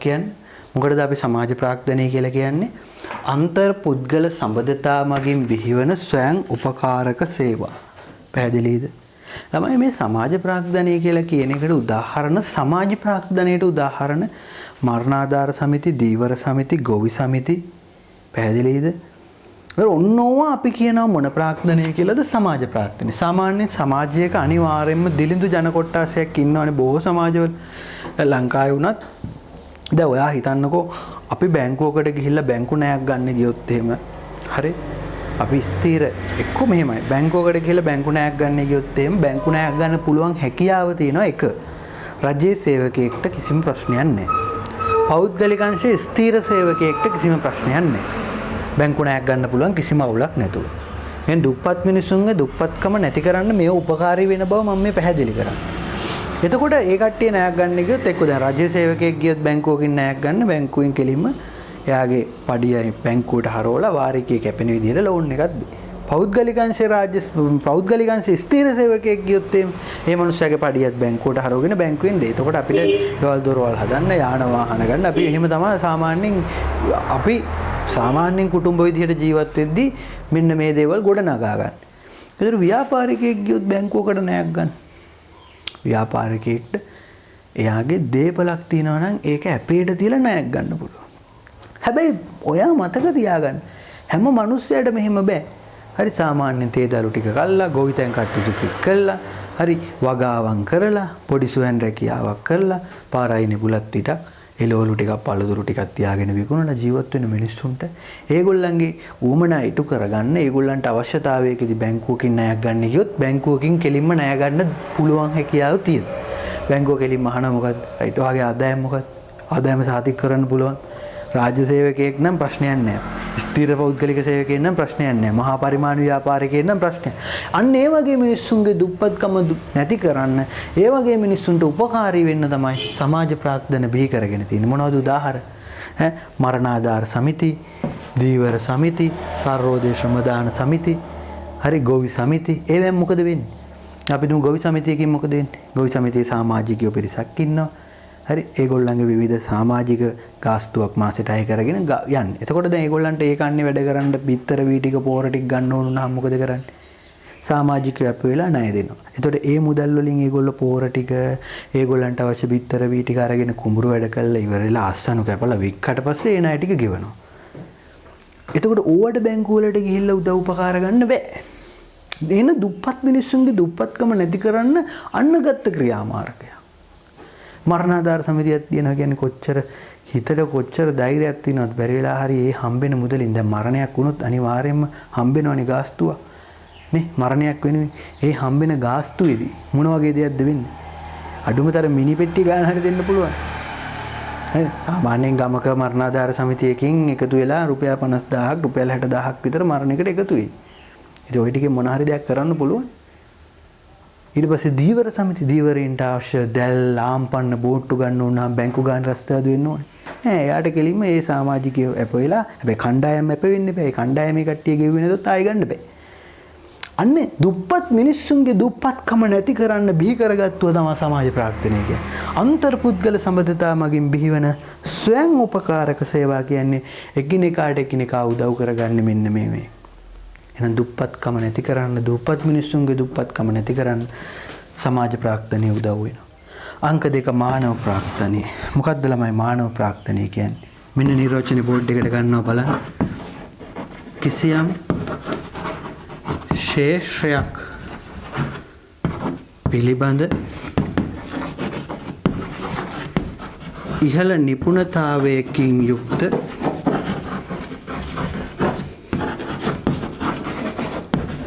ශ්‍රමය කිසියම් ශ්‍රේෂ්ඨයක් පිළිබඳ ඉහළ නිපුණතාවයකින් යුක්ත ශ්‍රම. ඒ කියන්නේ මොන හරි ශ්‍රේෂ්ඨයක් ගැන ඉහළ දැනුමකින් ඉහළ නිපුණතාවයකින් යුක්ත ශ්‍රමය. අපි කව ශ්‍රමය තුල තියෙන ශ්‍රම බලකාය තුල සිටින ඉහළම වැටුප් ලබන්නෙත් මේ කට්ටිය. පැහැදිලිද? අර මානව ප්‍රාර්ථනය කියන එක ළමයි මම කියලා දෙන්නම් මින් සැරේ අයිති වෙන්නේ ශ්‍රමය නැමැති නිෂ්පාදන සාධකයට. නමුත් මේක ප්‍රාර්ථනය කියලා කතා කරනවා. ඒකටත් හේතුවක් තියෙනවා. මුලින්ම ප්‍රාර්ථනේ මානව ප්‍රාර්ථනය කියන්නේ මොකක්ද කියලා කියන්නම්කෝ. ළමයි යම් ශ්‍රේෂ්ඨයක් ගත්තොත් ගායකයෙක්, ලේඛකයෙක්, ක්‍රිකට් ක්‍රීඩකයෙක්, හරි ආර්ථික විද්‍යා ගුරුවරයෙක්, ගිණුම්කරණයේ ගුරුවරයෙක්, රසායන විද්‍යා ගුරුවරයෙක්, විශේෂඥ වෛද්‍යවරයෙක් ඒ අය බිහි වෙලා තියෙන ළමයි මානව ප්‍රාර්ථනයත් එක්ක. බලන්න අද වෙනකොට මේක කොච්චර පුළුල් වෙලාද කියලා. right දැන් ඔයා කියන්නකෝ දැන් මං දන්න දෙයක් තියෙනවා මේ මානව ප්‍රාග්ධනය කියන්නේ ඒ ශාස්ත්‍රය ගැන හොඳ නිපුණතාවයක් හොඳ දැනුමක් තියෙනවා. හරි. ඒතකොට ඒ කට්ටිය විශේෂඥ වෙච්ච ශ්‍රම පිරිසක් ඒක ඇතුලේ. දැන් ඒක අද වෙනකොට මේ විදිහට පුළුල් පරාසයකට ගිහිල්ලා තින්නේ. දැන් ඔයා කල්පනා කරලා බලන්න කලින් ගොඩාක් කලින් දැන්ට අවුරුදු 20කට විතර කලින් මොකක් හරි ලෙඩක් දුවක් හැදුනොත් අපි යන්නේ ඉස්පිරිතාලෙට. ඉස්පිරිතාලෙන් යන කලින් ගමේ වෙද මහත්තයා. ගමේ වෙද මහත්තයා කියන්නේ දත් එක එක්කමද, බඩේ එක එක්කමද, පපුව එක එක්කමද, බඩේ අමාරුවද ඕනි දෙයකට වෙද මහත්තයා තමයි බේත් කරන්නේ. ඊට පස්සේ අපි මේක රෝහල් දක්වා ගිහිල්ලා අපි විදේශ බටහිර වෛද්‍ය ක්‍රමයේ පිළිගන්න ගියාම ඊට පස්සෙත් එහෙම දෙයක් තියෙනවා. ටික වෛද්‍යවරු ගාවට කිට්ටු වුණා. දැන් ඒ කාලේ සාමාන්‍යයෙන් ළමයි මොන ලෙඩේ තිබ්බත් එක වෛද්‍යවරයෙක් ගාඩි ගියාට දැන් ඔයා හිතනවාද දැන් ඔයාට මොන හරි අමාරුවක් තිබ්බ කෙලින්ම ගිහිල්ලා ඔයාගේ report එක බලන්න. හරි. පපුවේ අමාරුවක් නම් ඒ සම්බන්ධව වෙනම වෛද්‍යවරයෙක් ඉන්නවා. බඩේ අමාරුවක් නම් ඒ සම්බන්ධව වෙනම වෛද්‍යවරයෙක්, දතේ අමාරුවට වෙනම. හරි. ඊට පස්සේ ඕගොල්ලන්ගේ ස්නායු සම්බන්ධයට වෙනම වෛද්‍යවරයෙක්. හරි. ඒ විදිහට ඇයි අද වෙනකොට විශේෂීකරණය වෙලා තියෙන්නේ? හෘද රෝග සම්බන්ධ වෙනම, නාරිහා ප්‍රසව වෙනම. හරි. ඒ ඔය විදිහට වෛද්‍යවරු විවිධ ශාස්ත්‍ර වලට අසම්බන්ධව වෙනම. හරි. වකුගඩු සම්බන්ධව වෙනම. ඒ විදිහට ඇයි වෙන විශේෂ වෙලා තියෙන්නේ? මෙන්න මේ මානව ප්‍රාග්ධනයේ බිහිවීමත් එක්ක තමයි ඒ ශාස්ත්‍ර පිළිබඳ වෙනම දැනුමක් තියෙන්නේ. ඔයාලට වකුගඩු ප්‍රශ්නයක්, ඔයාගේ දකුණු වකුගඩුවේ හරි වම් වකුගඩුවේ හරි ප්‍රශ්නයක්. කෙලින්ම report එක ගත්ත ගමන් කෙලින්ම බලන්නේ ලංකාවේ ඉන්න හොඳම වකුගඩු විශේෂඥ වෛද්‍යවරයා කවුද? ඒ මිනිස්සයා ඉන්නේ යාපනයේද? ඒ මිනිස්සයා ඉන්නේ කොහේද? ඒ මිනිස්සයා හොයාගෙන ගිහිල්ලා ආයාගෙන් බෙහෙත් ගන්නවා. එතනට අද ගිහිල්ලා නැද්ද මේ මානව ප්‍රාග්ධනයේ දියුණු වෙලා නැද්ද? අනික එක පැත්තකින් රටක් දියුණු වෙනකොට මෙන්න මේ මානව ප්‍රාග්ධනය දියුණු වෙනවා. දැන් ක්‍රිකට් ක්‍රීඩකයෙක් ගන්න. දැන් එයාට තියෙන දක්ෂතාවය, එයාට තියෙන කුසලතාවය අපිට තියෙනවද ළමයි? ඒක කවදාවත් අපිට නැහැ. හරි? අපි නැෂනල් ටීම් ගහුවොත් මොකද වෙන්නේ? හරි? අපි නැෂනල් ටීම් ගහුවොත් මේ තියෙන තත්ත්වයට වඩා ටීම් එක පල්ලෙහාට ඇදගෙන වෙන්නේ. සමහරවිට නැෂනල් ටීම් එකේ ගන්න ඉන්න කවුරු හරි මිනිස්සෙක් ආර්ථික විද්‍යාව උගන්වන්න ආවොත් ඒ මිනිහට උගන්වන්න බැරි වෙයි. හරි අන්න ඒ වගේ මෙන්න මේ මානව ප්‍රාග්ධනය කියන එක අද වෙනකොට බොහෝ රටවල් දියුණු වෙන්න මේව බලපාලා තියෙනවා. ඒ ශේෂ්ඨ ඊට පස්සේ විද්‍යාඥයෝ ඉංජිනේරුවරු. රයිට්. එහෙනම් අංග 1 සමාජ පළවෙනි එක ස්ථාවර ප්‍රාග්ධනය, 2 කාරක ප්‍රාග්ධනය, 3 සමාජ ප්‍රාග්ධනය, 4 මොන ප්‍රාග්ධනයද? මානව ප්‍රාග්ධනය. රයිට්. එතකොට මානව ප්‍රාග්ධනය ගැනත් කතා කරලා තිනවා. වෙනම අපි නෝට් එක කතා කරනවා, වෙනම කතා කරමු ඒ ටික. ඊළඟට මම ගන්නවා මෙන්න මේ පැත්තට. බලන්න ළමයි බෝඩ් එක. රයිට්. පස්වෙනි එක. මොකද්ද ළමයි පස්වෙනි එක? පස්වෙනි එක සමාජ පොදු කාර්ය. බලන්න. සමාජ පොදු කාර්ය ප්‍රාග්ධනයයි 6 වෙනි එක බලන්න. මොන පොදු කාර්යද? ආර්ථික පොදු කාර්ය ප්‍රාග්ධනයයි. හොඳට බලන්න බෝඩ් එක දිහා. මොකද්ද? සමාජ පොදු කාර්ය ප්‍රාග්ධනයයි අනිත් පැත්තට ආර්ථික පොදු කාර්ය ප්‍රාග්ධනයයි. කියන්නේ සමාජ පොදු කාර්ය ප්‍රාග්ධනයයි ආර්ථික පොදු කාර්ය ප්‍රාග්ධනයයි. හරිද? සමාජ පොදු කාර්ය ප්‍රාග්ධනයයි ආර්ථික පොදු කාර්ය ප්‍රාග්ධනයයි. මේ ප්‍රාග්ධන සංකල්ප දෙක. ඒ කියන්නේ 5 සහ 6. ළමයි සමාජ පොදු කාර්ය ප්‍රාග්ධනය කියලා අපි අදහස් කරන්නේ මොකක්ද? සාමාන්‍යයෙන් ළමයි අපි සමාජ පොදු කාර්ය මම මේ පාඩම් කරද්දි මේ දෙක වැදගත්. මොකද්ද? මුලින්ම ස්ථාවර කාරක. ඒ දෙක එකට පාඩම් කරන්න. මොකද ඔයාලට වරදින්නේ නැහැ. මොකද මේ දෙක එකටනේ යන්නේ. ඊළඟට සමාජ ප්‍රාග්ධනයේ මානව ප්‍රාග්ධනයේ දෙක එකට පාඩම් කරන්න. මොකද මේ දේවල් සංසන්දනය කිරීමක් එක්ක පාඩම් කරොත් ලේසි වාට පාඩම් කරන්න. ඊළඟට ආර්ථික පොදු කාර්ය සහ සමාජ පොදු කාර්ය කියන ප්‍රාග්ධන සංකල්ප දෙක එකට පාඩම් කරන්න. සමාජ පොදු කාර්ය ප්‍රාග්ධනය කියන්නේ කුටුම්බ ජීවන තත්ත්වය. කියන්නේ කුටුම්බ ජීවන තත්ත්වය ඉහළ නැංවීමට ආධාර වන ප්‍රාග්ධන සම්පත්. කියන්නේ මොනවද ළමයි සමාජ පොදු කාර්ය ප්‍රාග්ධනය කියන්නේ? කුටුම්බ ජීවන තත්ත්වයේ ඉහළ නැංවීමට ආධාර වන ප්‍රාග්ධන සම්පත්. මම කියන්නම් සාමාන්‍යයෙන් ළමයි මිනිස්සුන්ගේ මৌলিক අවශ්‍යතා තියෙනවා නේද? ඒව සම්පූර්ණ කරගෙන යනකොට මිනිස්සුන්ට අත්‍යවශ්‍ය වෙන ප්‍රාග්ධන සම්පත්. ගොඩක් වෙලාවට දැන් නම් එහෙම නැහැ. ඔය ඡන්දයක් ඉල්ලගෙන එනකොට දැන්ට අවුරුදු 5කට 10කට 15කට විතර කලින් මිනිස්සුන්ට ඔන්න ඔය වගේ දේවල් මිනිස්සු කියනවා. හරි. ගමේ ඉස්කෝලේ තියෙන අලුත් බිල්ඩින් එකක් හදනවා. හරි. ඒ කියන්නේ ගමේ ඉස්කෝලේ අලුතෙන් බිල්ඩින් එකක් හදනවා. එහෙම නැත්නම් ඉස්පිරිතාලේට අලුත් වාට්ටු සංකීර්ණයක් හදනවා. පැහැදිලිද? එහෙම නැත්නම් ගමේ පිට්ටනිය කපලා දෙනවා. ගමට අලුත් වොලිබෝල් පිට්ටනියක් හදලා දෙනවා. ගමට අලුත් ක්‍රිකට් ක්‍රීඩාංගණයක් හදලා දෙනවා. ටවුන් එකේ වැසිකිලි කැසිකිලි පද්ධතිය පොදු වැසිකිලි ටික නැවත අලුත් වැඩියා කරලා දෙනවා. හරි. කාණු පද්ධතිය හදනවා හරියට. ළමයි ඔන්න ඕව තමයි සමාජ පොදු කාර්ය ප්‍රාග්ධනය කියන්නේ. කුටුම්බවල ජීවන තත්ත්වයේ ඉහළ නංවන්න ආධාර වන ප්‍රාග්ධන සම්පත්. මිනිස්සුන්ගේ ජීවන තත්ත්වයේ ඉහළ නංවන්න ආධාර වෙන ප්‍රාග්ධන සම්පත්. ඒතර ගොඩක් වෙලාවට මෙන්න මේකට රෝහල්, ක්‍රීඩා පිටි, පාසල්, කැලිකසල ඉවත් කිරීමේ කාණු පද්ධති. හරි. එතකොට වැසිකිලි කැසිකිලි පද්ධති ඕව සමාජ පොදු කාර්ය. ළමයි ආර්ථික පොදු කාර්ය ප්‍රාග්ධනය කියන්නේ සාමාන්‍ය ඒ සමාජ පොදු කාර්ය ප්‍රාග්ධන සම්පත් බිහි කරාම ඒකේ ප්‍රතිලාභය එක්කෙනෙක්ට නෙමෙයි. දැන් රෝහලක් ඉදි කරාම අලුත් වාට්ටු සංකීර්ණයක් ඉදි කරාම සමස්ත ජනතාවට ඒ ප්‍රතිලාභය ලැබෙන්නේ. right? ඒතර පාසලක් ගත්තොත් ඒ පාසල තුලින් සමස්තයක් විදියට මුළු ප්‍රජාවට මේ ප්‍රතිලාභය ලැබෙනවා. පිට්ටනියක් හැදුවාම හරි. ඊට පස්සේ වොලිබෝල් කෝට් එකක් හැදුවාම අන්න ඒක තමයි මේ කියන්නේ. ආර්ථික පොදු කාර්ය ප්‍රාග්ධනය. ළමයි ආර්ථික පොදු කාර්ය ප්‍රාග්ධනය ගැන කතා කරද්දී අපි මොකටද ආර්ථික පොදු කාර්ය ප්‍රාග්ධනය කියලා කියන්නේ? right? එහෙනම් ආර්ථික පොදු කාර්ය ප්‍රාග්ධනය කියන්නේ ළමයි මේකත් එක්ක ආර්ථිකයේ නිෂ්පාදන කටයුතු පහසු කරවීමට උපකාරී වන ප්‍රාග්ධන සම්පත්. කියන්නේ ආයි පාරක් මාත් එක්ක මොකද්ද ආර්ථික පොදු කාර්ය ප්‍රාග්ධනය කියන්නේ? ආර්ථිකයේ නිෂ්පාදන කටයුතු පහසු කරලීමට උපකාර වන ප්‍රාග්ධන සම්පත්. ළමයි නිෂ්පාදන කටයුතු කියන වචනේ වැදගත්. මතක තියාගන්න රටක නිෂ්පාදන ක්‍රියාවලියක් අනිවාර්යයෙන්ම රටක තියෙනවා. රටක නිෂ්පාදන ක්‍රියාවලිය පහසු කරවන්න උදව් වන උපකාර වන ප්‍රාග්ධන සම්පත් මොනවද? ළමයි අධිවේගී මාර්ග පද්ධතිය, විදුලි බල පද්ධතිය, සංනිවේදන පද්ධතිය, මහා මාර්ග පද්ධතිය. හරි. ඔයාලා අහලා ඇති ඔය ව්‍යාපාර අධ්‍යයනයේ විෂයදිත් තියෙනවා ළමයි මොනවද? ප්‍රවාහනය, රක්ෂණය, ඊට පස්සේ ඒ වගේ උපකාරක සේවා. අනේ ඒව ඇතුලේ තියෙන මේ නිෂ්පාදන සම්පත් තියෙන නිෂ්පාදන කටයුතු වලට උදව් වෙන. දැන් අපි දන්නවා ළමයි දැන් අත්තටම රටක නිෂ්පාදනයේ පිරිවැය තීරණය කරන්න බලපාන ප්‍රධානතම සාධකයක් ප්‍රවාහන පද්ධතිය.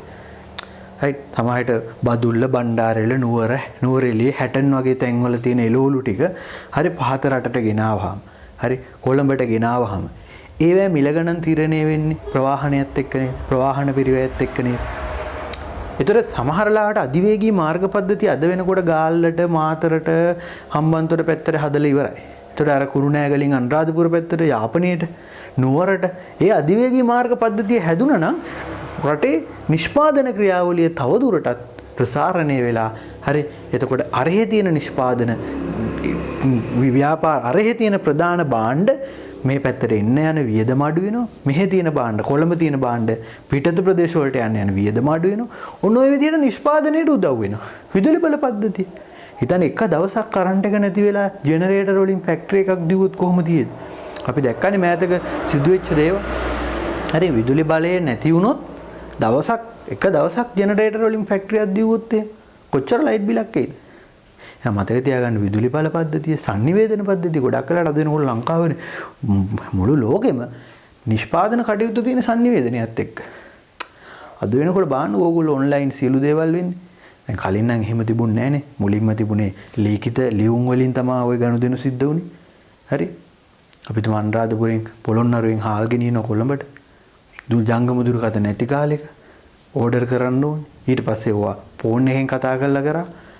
අද වෙනකොට එහෙම නැහැ නේ. එක මැසේජ් එකක් දැම්මම ඕඩර් එක ගත්තා. ඉතින් ඒ නිසා ඔය තැනට ඇවිල්ලා තියෙන නිෂ්පාදන කටයුතු පහසු කරවන්න උදව් වෙන ප්‍රාග්ධන සම්පන්න. හරි. වාරි මාර්ග පද්ධතිය. බාන රටේ නිෂ්පාදනයේ පහසු කරන. ඔය අනුරාධපුර පොළොන්නරුව පැත්තට හැමදාම වයින්නවද ළමයි? නෑ. වහින්නේ එක කාලයකට විතරයි. නමුත් වැඩිපුර ගොවිතැන් කරන්නේ මේ පැත්තේනේ. බලන්න මේ වැව්ව මුණු හදලා වහින කාලෙට ඒ ජලය එක්රැස් කරලා අර ඇලවේලි මාර්ග පද්ධතිය හරහා වාරි මාර්ග පද්ධතිය හරහා අවශ්‍ය කරන කාලෙට ඒ දිනවකවානු වලට වතුර ටික දෙනවා. බලන්න ඔය අනුරාධපුර පොළොන්නරුව පැත්තේ ළමයි ඉන්නවනම් බලන්න ඒ කට්ටිය දන්නවා හැමදාම වතුර එන්නේ නැහැ ඒගොල්ලන්ගේ කුඹුරු වලට. බදාදා සිකුරාදාට සෙනසුරාදාට සතියේ දවස් 3ක් විතර වතුර එන්නේ. ඒවා හදලා තියෙන්නේ එහෙම. මොකද වාරි මාර්ග පද්ධතිය තිබුණ නැත්තම් ඒ විදිහට වැව්වමුණු හැදුවේ නැත්තම් මතක තියාගන්න රටේ නිෂ්පාදන කටයුතු පහසු කරවන්න බෑ. එහෙනම් ඒව තමයි අපි කියන්නේ මොනවා කියලාද? ආර්ථික පොදුකාරය. එහෙනම් ප්‍රධාන 5 සහ 6 මොනවද කියන්නේ? 5 සහ 6 එකක් සමාජ පොදුකාරය ප්‍රාග්ධනය, අනික එක මොකද්ද? ආර්ථික පොදුකාරය ප්‍රාග්ධනය. ඊට පස්සේ අන්තිම දෙක. මම මේ දෙකත් බෝඩ් එකට ගන්නම්. 7 මූල්‍ය ප්‍රාග්ධනය, 8 ස්වභාවික ප්‍රාග්ධනය.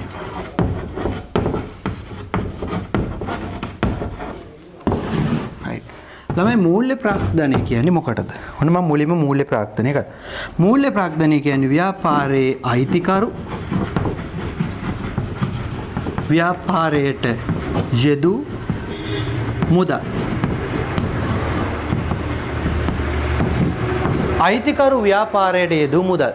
ව්‍යාපාරය පටන් ගන්නකොට ව්‍යාපාරයේ අයිතිකාරයා ලක්ෂ 5ක් වෙන්න පුළුවන්, ලක්ෂ 10ක් වෙන්න පුළුවන්, ලක්ෂ 20ක් වෙන්න පුළුවන්. යොදවන මුදල්. පැහැදිලිද? එතකොට සමාගමක නම් කොටස් හිමියන් කොටස් මිලදී ගන්නවනේ. කොටස් මිලදී ගැනීමට යොදවන මුදල්. පැහැදිලිද? එතකොට ඔන්න ඕක අපි මූල්‍ය ප්‍රාග්ධනය. එතකොට ඕගොල්ලෝ ප්‍රශ්නයක් අහන සර් අර පටන් ගද්දිම ප්‍රාග්ධනයට මුදල් අයිති නැහැ කියලා කිව්වනේ. නමුත් ළමයි ගිණුම්කරණයේදී භාවිතා වන මූල්‍ය ප්‍රාග්ධනය කියන එක ගිණුම් කරන සංකල්පයක්. අපි අර ප්‍රාග්ධන සංකල්ප ගැන උගන්වද්දී ආර්ථික විද්‍යාවේදී ප්‍රාග්ධනයට මුදල් අයිති නොවුනට මූල්‍ය ප්‍රාග්ධනය කියන්නේ මොකක්ද කියන එක ඔයාලට උගන්වලා පැහැදිලි කරලා ඉවර වෙලා අවසානයේදී අපි ඔයාලට කියනවා මූල්‍ය ප්‍රාග්ධනය කියන්නේ මොන සංකල්පයක්ද? ගිණුම් කරන සංකල්පයක්. ඒතර මේ මූල්‍ය ප්‍රාග්ධනය ව්‍යාපාරයේ අයිතිකරු ව්‍යාපාරයට යොදවන මුදල්, හිමිකරු ව්‍යාපාරයට යොදවන මුදල්. ඒක ආර්ථික විද්‍යාවේදී ප්‍රාග්ධනීය විදිහට සලකන්නේ. ඒක මොන සංකල්පයක්ද? ගිණුම් කරන සංකල්පයක්. පැහැදිලි? right. අවසාන ප්‍රාග්ධන සංකල්පේ. අවසාන ප්‍රාග්ධන සංකල්පය තමයි ළමයි ස්වභාවික ප්‍රාග්ධන. ස්වභාවික ප්‍රාග්ධනය කියන්නේ ළමයි මෙන්න නිර්වචනය ගන්නවා බලන්න. මිනිස්සාට අත්‍යවශ්‍ය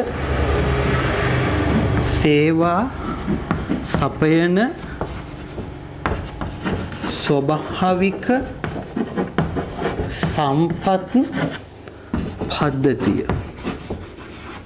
මිනිසාට අත්‍යවශ්‍ය සේවා සපයන ස්වභාවික සම්පත් පද්ධතිය. ළමයි මිනිස්සුන්ට ජීවත් වෙන්න අනිවාර්යෙන්ම අත්‍යවශ්‍ය සේවාවන් ටිකක් තියෙනවා. මෙන්න මේ අත්‍යවශ්‍ය සේවා ටික සපයන්නේ ස්වභාවික සම්පත් පද්ධතිය. අන්න ඒගොල්ලන්ට අපි කියනවා මොනවා කියලාද ළමයි? ස්වභාවික ප්‍රාග්ධනය. මතක තියාගන්න මේකට උදාහරණ ඕසෝන් ස්තරය. හරි? ගංගායුරු ඛාදනය වළක්වන්න අර දෙපැත්තේ වෙවිලා තියෙන අර ගංගායුරු ඛාදනය වළක්වන්න ස්වභාවිකව පැදිලා තියෙන ස්වභාවික පැලෑටි විශේෂ, ඡාක විශේෂ, ඊළඟට කඩොලාන පද්ධතිය මේ සේරෝම ස්වභාවික ප්‍රාග්. මොකද මතක තියාගන්න දැන් අපි දන්නවා මේ අපිට සූර්යයාගෙන් එනවනේ අහිතකර කිරණ. ඒතර ඒ කිරණ පෘථිවියට එන එක වළක්වද්දී පෘථිවියට ඕසෝන් ස්තරය මගින් මොනව වෙනවද ළමයි? ඕසෝන් ස්තරය මගින් මේ අර සූර්යයාගේ අහිතකර කිරණ එන එක මොනව වෙනවද? ඒකේ එන හානිය අඩු කරනවා. ඒකනේ ඕසෝන් ස්තරයෙන් වෙන්නේ. ඒතර ඕසෝන් ස්තරයෙන් ඒ වෙන ආරක්ෂාව මිනිස්සුන්ට නිකන් හම්බෙන දෙයක්ද? ඔව්. හැබැයි මිනිස්සු වෙනුවෙන් ඒ දේ කරන්න ස්වභාවික සම්පත් පද්ධතියක් පෙළ ගැහිලා ඉන්නවා. දැන් ඕසෝන් ස්තරය අපි වෙනුවෙන් සූර්යාගේ අර අහිතකර කිරණ එන එක වළක්වන්න කටයුතු කරා කියලා අපි මුදලක් ගෙවනවද? නෑ. හැබැයි අපිට ජීවත් වෙන්න අපිට අත්‍යවශ්‍ය සේවාවක් විදිහට එයා එක දිගට කරගෙන යනවා. කඩොලාන පද්ධතිය මොකද වෙන්නේ? මුහුදු කාදනය වළක්වනවා. ඒක කඩොලාන පද්ධතිය මුහුදු කාදනය වළක්වුවා කියලා අපි ඒගොල්ලන්ට ගාණක් ගෙවනවද? එහෙම එකක් නෑ. එහෙනම් ස්වභාවික සම්පත් ස්වභාවික ප්‍රාග්ධනය කියන එකෙන් අදහස් කරන්නේ අර ඒකෙදි කියන්නේ මිනිසුන්ට අත්‍යවශ්‍ය ස්වභාවික අත්‍යවශ්‍ය සේවා ටික සපයන ස්වභාවික සම්පත් පද්ධතිය. මේ ස්වභාවිකව අපිට ලැබිලා දෙන මිනිසුන්ට අත්‍යවශ්‍ය සේවා ටික සපයන ස්වභාවික සම්පත් පද්ධතිය. එතකොට මේවා සියල්ල දැන් ගංගා උනත් ගඟ දෙපස තියෙනවනේ ශාක විශේෂ. ඒව තුලින් තමයි ගඟ ආරක්ෂා වෙන්නේ. ඒවත් අපිට සේවාවක් කරන්නේ. ඒ කරන සේවාව අපි දන්නවා අනිවාර්යයෙන්ම අත්‍යවශ්‍ය සේවාවක්. එහෙනම් මේ ස්වභාවික ප්‍රාග්ධනයට උදාහරණ ස්වභාවික සම්පත් පද්ධතිය මේක ඇතුළට ගන්න පුළුවන්. පැහැදිලිද? මේ තියෙන්නේ ප්‍රධාන ප්‍රාග්ධන සංකල්ප. ඊළඟට අපි නෝට් එකට යන්න කලින් මේකේ තියෙනවා ළමයි අපි ඉගෙනගත්ත ප්‍රාග්ධන සංකල්ප ටික සම්පූර්ණයෙන්ම මුලින්ම ප්‍රධාන ප්‍රාග්ධන සංකල්ප දෙකයිනේ තිබුණේ. බලන්න බෝඩ් එකේ එකක් ස්ථාවර ප්‍රාග්ධනය නික මොකද්ද? කාරක ප්‍රාග්ධනය. ස්ථාවර ප්‍රාග්ධනය, කාරක ප්‍රාග්ධනය. මේ දෙක කතා කරා විශාල වශයෙන් දීර්ඝ වශයෙන් කතා කරා. වැඩි වෙලාවක් අරන් කතා කරා. මොකද ස්ථාවර ප්‍රාග්ධනයට ඕන අපිට කියන්න පුළුවන් භෞතික ප්‍රාග්ධනය, මූර්ත ප්‍රාග්ධනය. කාරක ප්‍රාග්ධනයට අපි කියව සංසරණ ප්‍රාග්ධනය කියලා. ඊළඟට සමාජ ප්‍රාග්ධනය, මානව ප්‍රාග්ධනය, සමිති සංවිධාන වගේ දේවල්, උපකාරක සමිති. මානව ප්‍රාග්ධනය උගත් බුද්ධිමත් ශ්‍රමය. ඊළඟට 6 මොනවද? සමාජ පොදුකාර්ය ප්‍රාග්ධනය, ආර්ථික පොදුකාර්ය. මේ දෙන්න අතර වෙනස මොකක්ද? මේ දෙගොල්ලොම පොදුකාර්ය ප්‍රාග්ධනය. හැබැයි මේ දෙගොල්ලොම පොදුකාර්ය ප්‍රාග්ධන උනාට මෙයා සමාජ පොදුකාර්ය, මෙයා ආර්ථික පොදුකාර්ය. සමාජ පොදුකාර්ය කියන්නේ කුටුම්බවල සමස්ත ජීවන තත්ත්වය ඉහළ නංවන්න උදව් වෙනවා. අර මම කියපු වැසිකිලි පද්ධති, රෝහල් අලුතෙන් හදන එක, පාසල් අලුතෙන් හදන එක, ක්‍රීඩා පිට්ටනි හදන එක. ආර්ථික පොදුකාර්ය නිෂ්පාදනයට ඍජුවම දායක වෙනවා. රටේ තියෙන වාරි මාර්ග පද්ධතිය, විදුලි බල පද්ධතිය, අධිවේගී මාර්ග පද්ධතිය. මූල්‍ය ප්‍රාග්ධනය ගිණුම් කරන සංකල්පයක්. අන්තිමට වෙන එක ස්වභාවික ප්‍රාග්ධනය, මිනිසුන්ට අත්‍යවශ්‍ය සේවා සපයන ස්වභාවික සම්පත් පද්ධති. පැහැදිලි? අපි නෝට් එකට යමු. ළමයි දැන් අපි සූදානම් වෙන්නේ 6 වෙනි එපිසෝඩ් එකට එන්න. 6 වෙනි එපිසෝඩ් එකේ ප්‍රාග්ධනය කියන නිෂ්පාදන සාධකය ගැන ළමයිලා අපි මුල ඉඳන් අග වෙනකම්ම කතා කරන්නේ. එහෙනම් එන්න page 1 පිටු අංක 1ට ප්‍රාග්ධනය. නිර්වචනයක් තියෙනවා ළමයි. එහෙනම් අපි highlight කරමු. බලන්න මම highlighter එක ගන්නවා. මේ ඔයගොල්ලොත් highlight කරන්න. මොකද්ද ප්‍රාක්‍ධනය කියන්නේ? නිෂ්පාදන ක්‍රියාවලියට ආධාරක වශයෙන් යොදා ගැනීමට මිනිසා විසින් දැනටමත් නිෂ්පාදනය කරගෙන ඇති නිෂ්පාදන ආධාරක ප්‍රාක්‍ධනය වේ. අපි උදාහරණ ටික බලමු ළමයි කතා කරලා යන්ත්‍ර උපකරණ, ගොඩනැගිලි, ප්‍රවාහන උපකරණ, වාරි මාර්ග, මහා මාර්ග, අනිකුත් මෙවලම්, කම්හල්, සැකසූ ගොවිබිම්, ඇලවේලි, වරාය, ක්‍රීඩා පිටි, නිවාස, ගුවන් තොටුපළ, අභ්‍යවකාශ මධ්‍යස්ථාන, පරිගණක පද්ධති මේ සියල්ල ප්‍රාක්‍ධනයට උදාහරණ. අපි මේව සාකච්ඡා කරා. ප්‍රාක්‍ධනයේ ලක්ෂණ. මිනිසා විසින් යම් ප්‍රයත්නයක් දරා නිපදවිය යුතුයි. 2. નિરાයාසයෙන් ඇති නොවේ. ප්‍රාක්‍ධනයට කරන ගෙවීම පොලිය වේ. භාවිතයත් සමග ෂේ වේ. නැවත නැවත භාවිතා කළ හැකිය. ශ්‍රමයේ ඵලදායීතාව වැඩි කිරීමට යොදා ගනී. රයිට්. ළමයි අර වැදගත්ම ප්‍රශ්නේ මම අර කිව්වා නේද ඔයාලට උගන්වනකොට මේ පැත්තෙන් මොනවද දැම්මහමද? ඉන්පුට් එක විදිහට සල්ලි දාලා අවුට්පුට් විදිහක විදිහට අපිට ෂර්ට් ගන්න පුළුවන්ද? බෑ. එහෙනම් ආර්ථික විද්‍යාවේදී මුදල් ප්‍රාක්‍ධනීය විදිහට සලකනවද? නෑ. සලකන්නේ නෑ. එහෙනම් ඒකට හේතුව තියෙනවා ළමයි. අපි highlight කරමු. එන්න අභ්‍යාස අංක 5. right. ආර්ථික විද්‍යාවේදී මුදල් ප්‍රාක්‍ධනය ලෙස නොසලකන්නේ ඇයි? හේතුව ආර්ථික විද්‍යාවේදී ප්‍රාක්‍ධනය යනු මුදල් නොවේ. මුදල් යෙදවුමක් හෝ නිෂ්පාදන ආධාරකයක් වශයෙන් යොදාගෙන භාණ්ඩ හා සේවා නිපදවිය නොහැක. ආර්ථික විද්‍යාවේදී ප්‍රාක්‍ධනය යනු භාණ්ඩ හා සේවා නිෂ්පාදනයට ආධාරක ලෙස යොදා ගන්නා නිෂ්පාදන ආධාරකයන්ය. නමුත් මුදල් භාවිතා කර ප්‍රාක්‍ධන භාණ්ඩ නිපදවාගත හැක. පැහැදිලිනේ? හරි. එහෙනම් ඔක තමයි නිතර ඇහෙන ප්‍රශ්නයක්. ඇයි ආර්ථික විද්‍යාවේ ප්‍රාක්‍ධනයට මුදල් සැලකෙන්නේ නැත්තේ කියලා. ඒකට හේතුව තමයි මේක. පැහැදිලි? එහෙනම් අපි බලමු අභ්‍යාසංග 5ේම එක පහත සඳහන් දෑ අතරින් නිෂ්පාදන සාධකයක් නොවන. ළමයි නිෂ්පාදන සාධකයක් වෙන්නේ නැත්තේ මොනවද? මුදල්. එහෙනම් අපි බලමු 2017 MCQ ප්‍රශ්නේ නේද ඔය තියෙන්නේ. 2017 A level MCQ ප්‍රශ්නයක් තියෙනවා ළමයි මේකට අදාළව ආපු. ස්වභාවික සම්පත්, මානව සම්පත්, ප්‍රාක්‍ධනය, මුදල්, ව්‍යවසායගත. එන උත්තරේ ළමයි මොනවද? මුදල්. සාධකයක් වෙනවද මුදල්? මුදල් නිෂ්පාදන සාධකයක් නෙමෙයි ආර්ථික විද්‍යාවේදී. right. 2 නිෂ්පාදන සාධකයක් වශයෙන් ප්‍රාක්‍ධනයට උදාහරණයක් නොවන්නේ. 2009 A level වල ආපු ප්‍රශ්නයක්. ප්‍රාක්‍ධනයට උදාහරණයක් නැත්තේ මොකද්ද? කාර්යාල ගොඩනැගිල්ලක්, වැක්ටරයක්, බැංකු ණයක්, මහා මාර්ගයක්, වාරි ජලය ගෙන යන ඇල මාර්ගයක්. උත්තරේ බැංකු ණයක්. පැහැදිලිද? උත්තරේ ළමයි 3. තුන්වෙනි එක right. බැංකු ණයක්. හරි. right. එහෙනම් දෙවෙනි එකට උත්තරේ 3. right. එහෙනම් බලමු අපි එහෙම නෝට් එක සාකච්ඡා කරන දිගට යමු. පිටු අංක 2ට එන්න. ප්‍රාක්‍ධන භාණ්ඩ ගොඩනැගෙන්නේ ආයෝජනයේනි වැදගත් කොටසක්. මොකෙන්ද ප්‍රාක්‍ධන භාණ්ඩ ගොඩනැගෙන්නේ? ආයෝජනය. රටක විවිධ පාර්ශවයන් සතු ඉතුරුම් බැංකු පද්ධතිය හරහා ආයෝජනය වීමෙන් ප්‍රාක්‍ධන සම්පත් ගොඩනැගේ. හරි. මිනිස්සුන්ගේ සල්ලි බැංකුව වල ඉතුරු කරාම ඒ ඉතුරු කරපු සල්ලි තමයි බැංකු මගින් විවිධ පාර්ශ්ව වලට ආයෝජනය කරන්න දෙන්නේ. ඒකයි කියන්නේ. පුද්ගලයන් ඉතුරුම් බැංකුව වල තැන්පත් කරන විට බැංකුව ඒවා ණය වශයෙන් ව්‍යාපාරිකයන්ට ලබා දී. එවිට ව්‍යාපාරිකයන් නව ගොඩනැගිලි යන්ත්‍ර වැනි ප්‍රාක්‍ධන භාණ්ඩ ගොඩනගයි. අවසානයේදී ඉතුරුම් ප්‍රාක්‍ධනයේ බවට පත් වේ. පැහැදිලි? ඒතර ආයෝජනය කියන සංකල්පය ගැන අපිට මේ ප්‍රාක්‍ධනය කියන එකත් එක්ක මම උගන්වන්නේ. ඒක වෙනම මම කතා කරන්නේ. නමුත් ප්‍රාක්‍ධන භාණ්ඩ ප්‍රාක්‍ධනයේ බිහි වෙන්නේ ආයෝජනයේ ප්‍රතිඵලයක් විදියට. හරි. ඊට අපි කතා කරපු ප්‍රාක්‍ධනයේ ප්‍රධාන ප්‍රභේද ටිකට එමු. මොනවද ප්‍රාක්‍ධනයේ ප්‍රධාන ප්‍රභේද? සේරම ළමයි ප්‍රාක්‍ධනයේ ප්‍රධාන ප්‍රභේද 8ක් තිබුණා. මොනවද? ස්ථාර ප්‍රාක්‍ධනය, කාරක ප්‍රාක්‍ධනය, සමාජ ප්‍රාක්‍ධනය, ඊළඟට මානව ප්‍රාක්‍ධනය, ඊළඟට සමාජ පොදුකාර්ය ප්‍රාක්‍ධනය, ආර්ථික පොදුකාර්ය ප්‍රාක්‍ධනය, මූල්‍ය ප්‍රාක්‍ධනය, ස්වභාවික ප්‍රාක්‍ධනය. පැහැදිලිද? right. මුලින්ම ඔන්න ඔය 8 highlight කරගන්න. ඊට පස්සේ අපි නිර්වචන ටික වෙන පාඩකින් highlight කරගමු ළම. හරි. අපි වෙන පාඩක් ගමු නිර්වචන ටික highlight කරන්න. right. කොළ පාඩ ගන්නම් මම. right. 1. ස්ථාවර ප්‍රාක්‍ධනය. මොකද්ද ස්ථාවර ප්‍රාක්‍ධනය කියන්නේ? නිෂ්පාදන ක්‍රියාවලියට ආධාරක වශයෙන් යොදා ගැනීමට මිනිසා විසින් දැනටමත් නිපදවාගෙන ඇති නිෂ්පාදනය කරගෙන ඇති කල්පවතින ප්‍රාක්‍ධන භාණ්ඩ අපි කියනවා මොන ප්‍රාක්‍ධනයද? ස්ථාවර ප්‍රාක්‍ධනය. පැහැදිලිද? right. දැන් එතකොට මෙතන උදාහරණ ටිකක් තියෙනවා ළමයි. ඒ උදාහරණ ටික මොනව කරන්නද? කියවගෙන යන්න බලන්න මාත් එක්ක මොනවද උදාහරණ? යන්ත්‍ර උපකරණ, ගොඩනැගිලි, ප්‍රවාහන උපකරණ, කම්හල් වගේ ටිකක්. හරි නේද? right. එහෙනම් කාරක ප්‍රාක්‍ධනය අංක 2. යම් නිශ්චිත අවස්ථාවක ආර්ථිකය තුල පවතින විවිධ තොග වර්ග අපි කියනවා මොන ප්‍රාක්‍ධනයද? කාරක ප්‍රාක්තනය. තේරුණාද? රයිට්. ඔතන ළමයි හිස් තැන් ටික පුරවන්න තියෙන්නේ. එතන නෝට් එකක් දාන්න තියෙන හිස් තැනට ඒක දාමු අපි. අමුද්‍රව්‍ය තොග කියන තැනට අපි ගත්තේ උදාහරණ ළමයි ගාමන්ට් ෆැක්ටරි එක නේද? එහෙනම් ගාමන්ට් ෆැක්ටරි එකේ මොකක්ද දෙන්නේ අමුද්‍රව්‍ය තොග කියන තැනට?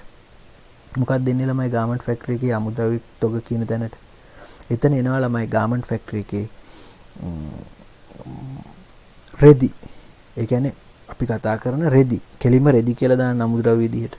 නොනිමි භව්‍ය තොග වලට දාන්න ළමයි බොත්තම් නොඇල්ලූ ෂර්ට්. right? බොත්තම් නොඇල්ලූ ෂර්ට්. ඊට පස්සේ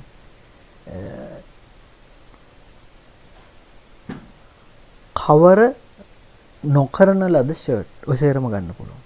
ඒ කියන්නේ ෆිනිෂ් වෙලා ඉවර නැහැ. right? නිමි ද්‍රව්‍ය තොග කියන එකට මසා නිම කළ අලෙවි තත්ත්වයේ පවතින ෂර්ට්. මසා නිම කළ අලෙවි තත්ත්වයේ පවතින ෂර්ට්. මෙන්න මේ තුනට දාගන්න. හරි. right. ඊට පස්සේ මෙතන ඉඩ තියනවා නේද ළමයි? right. එතන රතු පෑනෙන් තරුවක් දාන්න. රතු පෑනෙන් තරුවක් දාන්න. දාලා ඉවරලා ලියන්න ළමයි මෙතන. එතන අහන්නේ ළමයි මේ ආර්ථික විද්‍යාවේදී ප්‍රාග්ධනයේ විදිහට සලකන්නේ නැති ඇයි කියලානේ. ආර්ථික විද්‍යාවේදී ප්‍රාග්ධනයේ විදිහට මෙතනදී අහන්නේ ළමයි ආර්ථික විද්‍යාවේදී මෙන්න මේ තොග තියෙනවානේ අමුද්‍රව්‍ය තොග, නොනිමි ද්‍රව්‍ය තොග, නිමි ද්‍රව්‍ය තොග කියලා තුනක් තියෙනවානේ.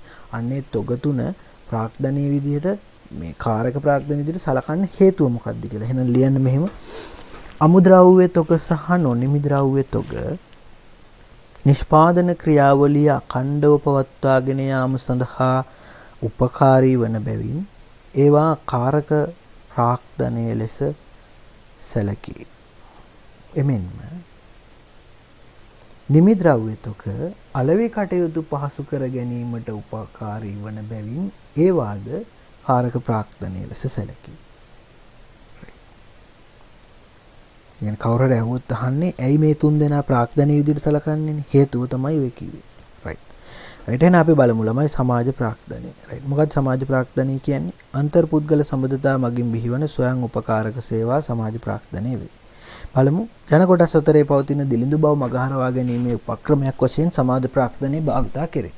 ගොවි සමිති, මරණාධාර සමිති, දීවර සමිති. මානව ප්‍රාග්ධනය. මොකද්ද මානව ප්‍රාග්ධනය කියන්නේ? හයිලයිට් කරන්න. කිසියම් ශ්‍රේෂ්ඨයක් පිළිබඳ ඉහළ නිපුණතාවයකින් යුක්ත ශ්‍රමය මානව ප්‍රාග්ධනය වේ. පැහැදිලි. කියවලා බලන්න ඵලදායීතාවයෙන් ඉහළම ශ්‍රම කොටස වේ. අධ්‍යාපනයේ පුහුණුව අත්දැකීම් මත මානව ප්‍රාග්ධනය බිහි වේ. මෙය ශ්‍රමය නැමැති සාධකයට අයත්තේ ප්‍රාග්ධනය යන වචනය යොදන්නේ ආයෝජනයේ ප්‍රතිඵලයක් වශයෙන් බිහිවන බැවිනි.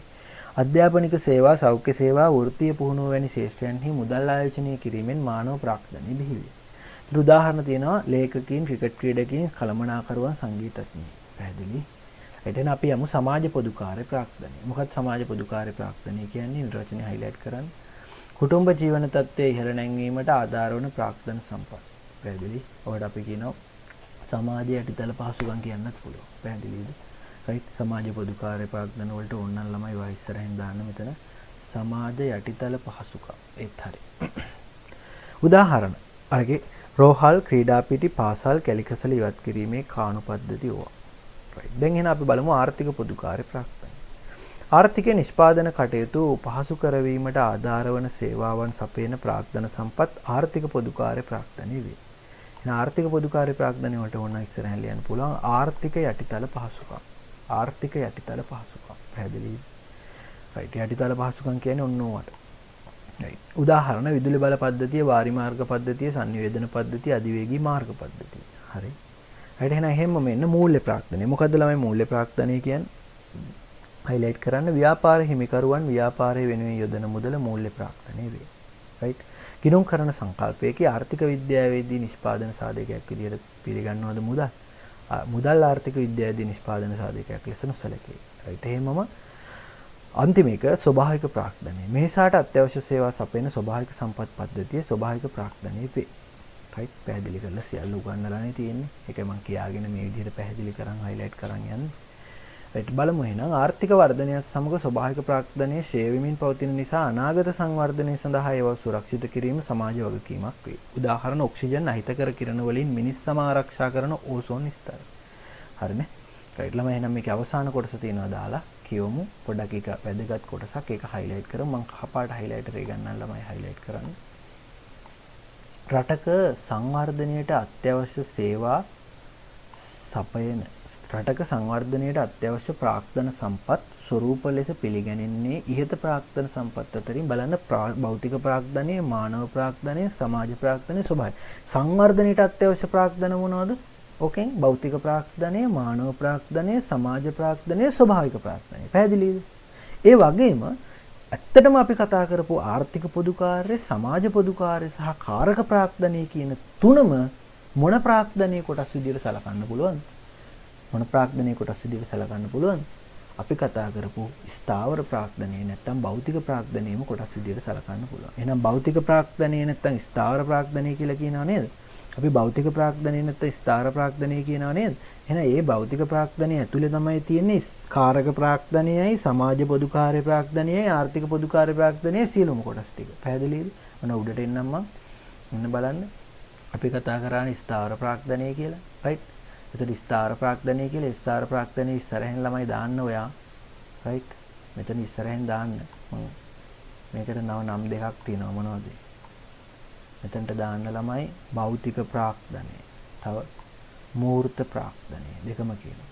භෞතික ප්‍රාග්ධනය ඒ වගේම මූර්ත ප්‍රාග්ධනය දෙකම කියන්න පුළුවන්.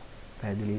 ඒතර මෙන්න මේ භෞතික ප්‍රාග්ධනයේ විදිහටම සලකනවලු කාරක ප්‍රාග්ධනයයි අනිත් පැත්තට සමාජ පොදු කාර්ය ප්‍රාග්ධනයයි ආර්ථික පොදු කාර්ය ප්‍රාග්ධනයයි. ඒක තමයි මෙතන පැහැදිලි කරලා තියෙන්නේ. පැහැදිලිද? රයිට්. එහෙනම් ළමයි අපිට අවසානයේ මොන කොටසද? ප්‍රාග්ධනයේ කොටස. හරි. එහෙනම් අපි ඊළඟ එපිසෝඩ් එක 7 වෙනි එපිසෝඩ් එක තුලින් හමු වෙමු.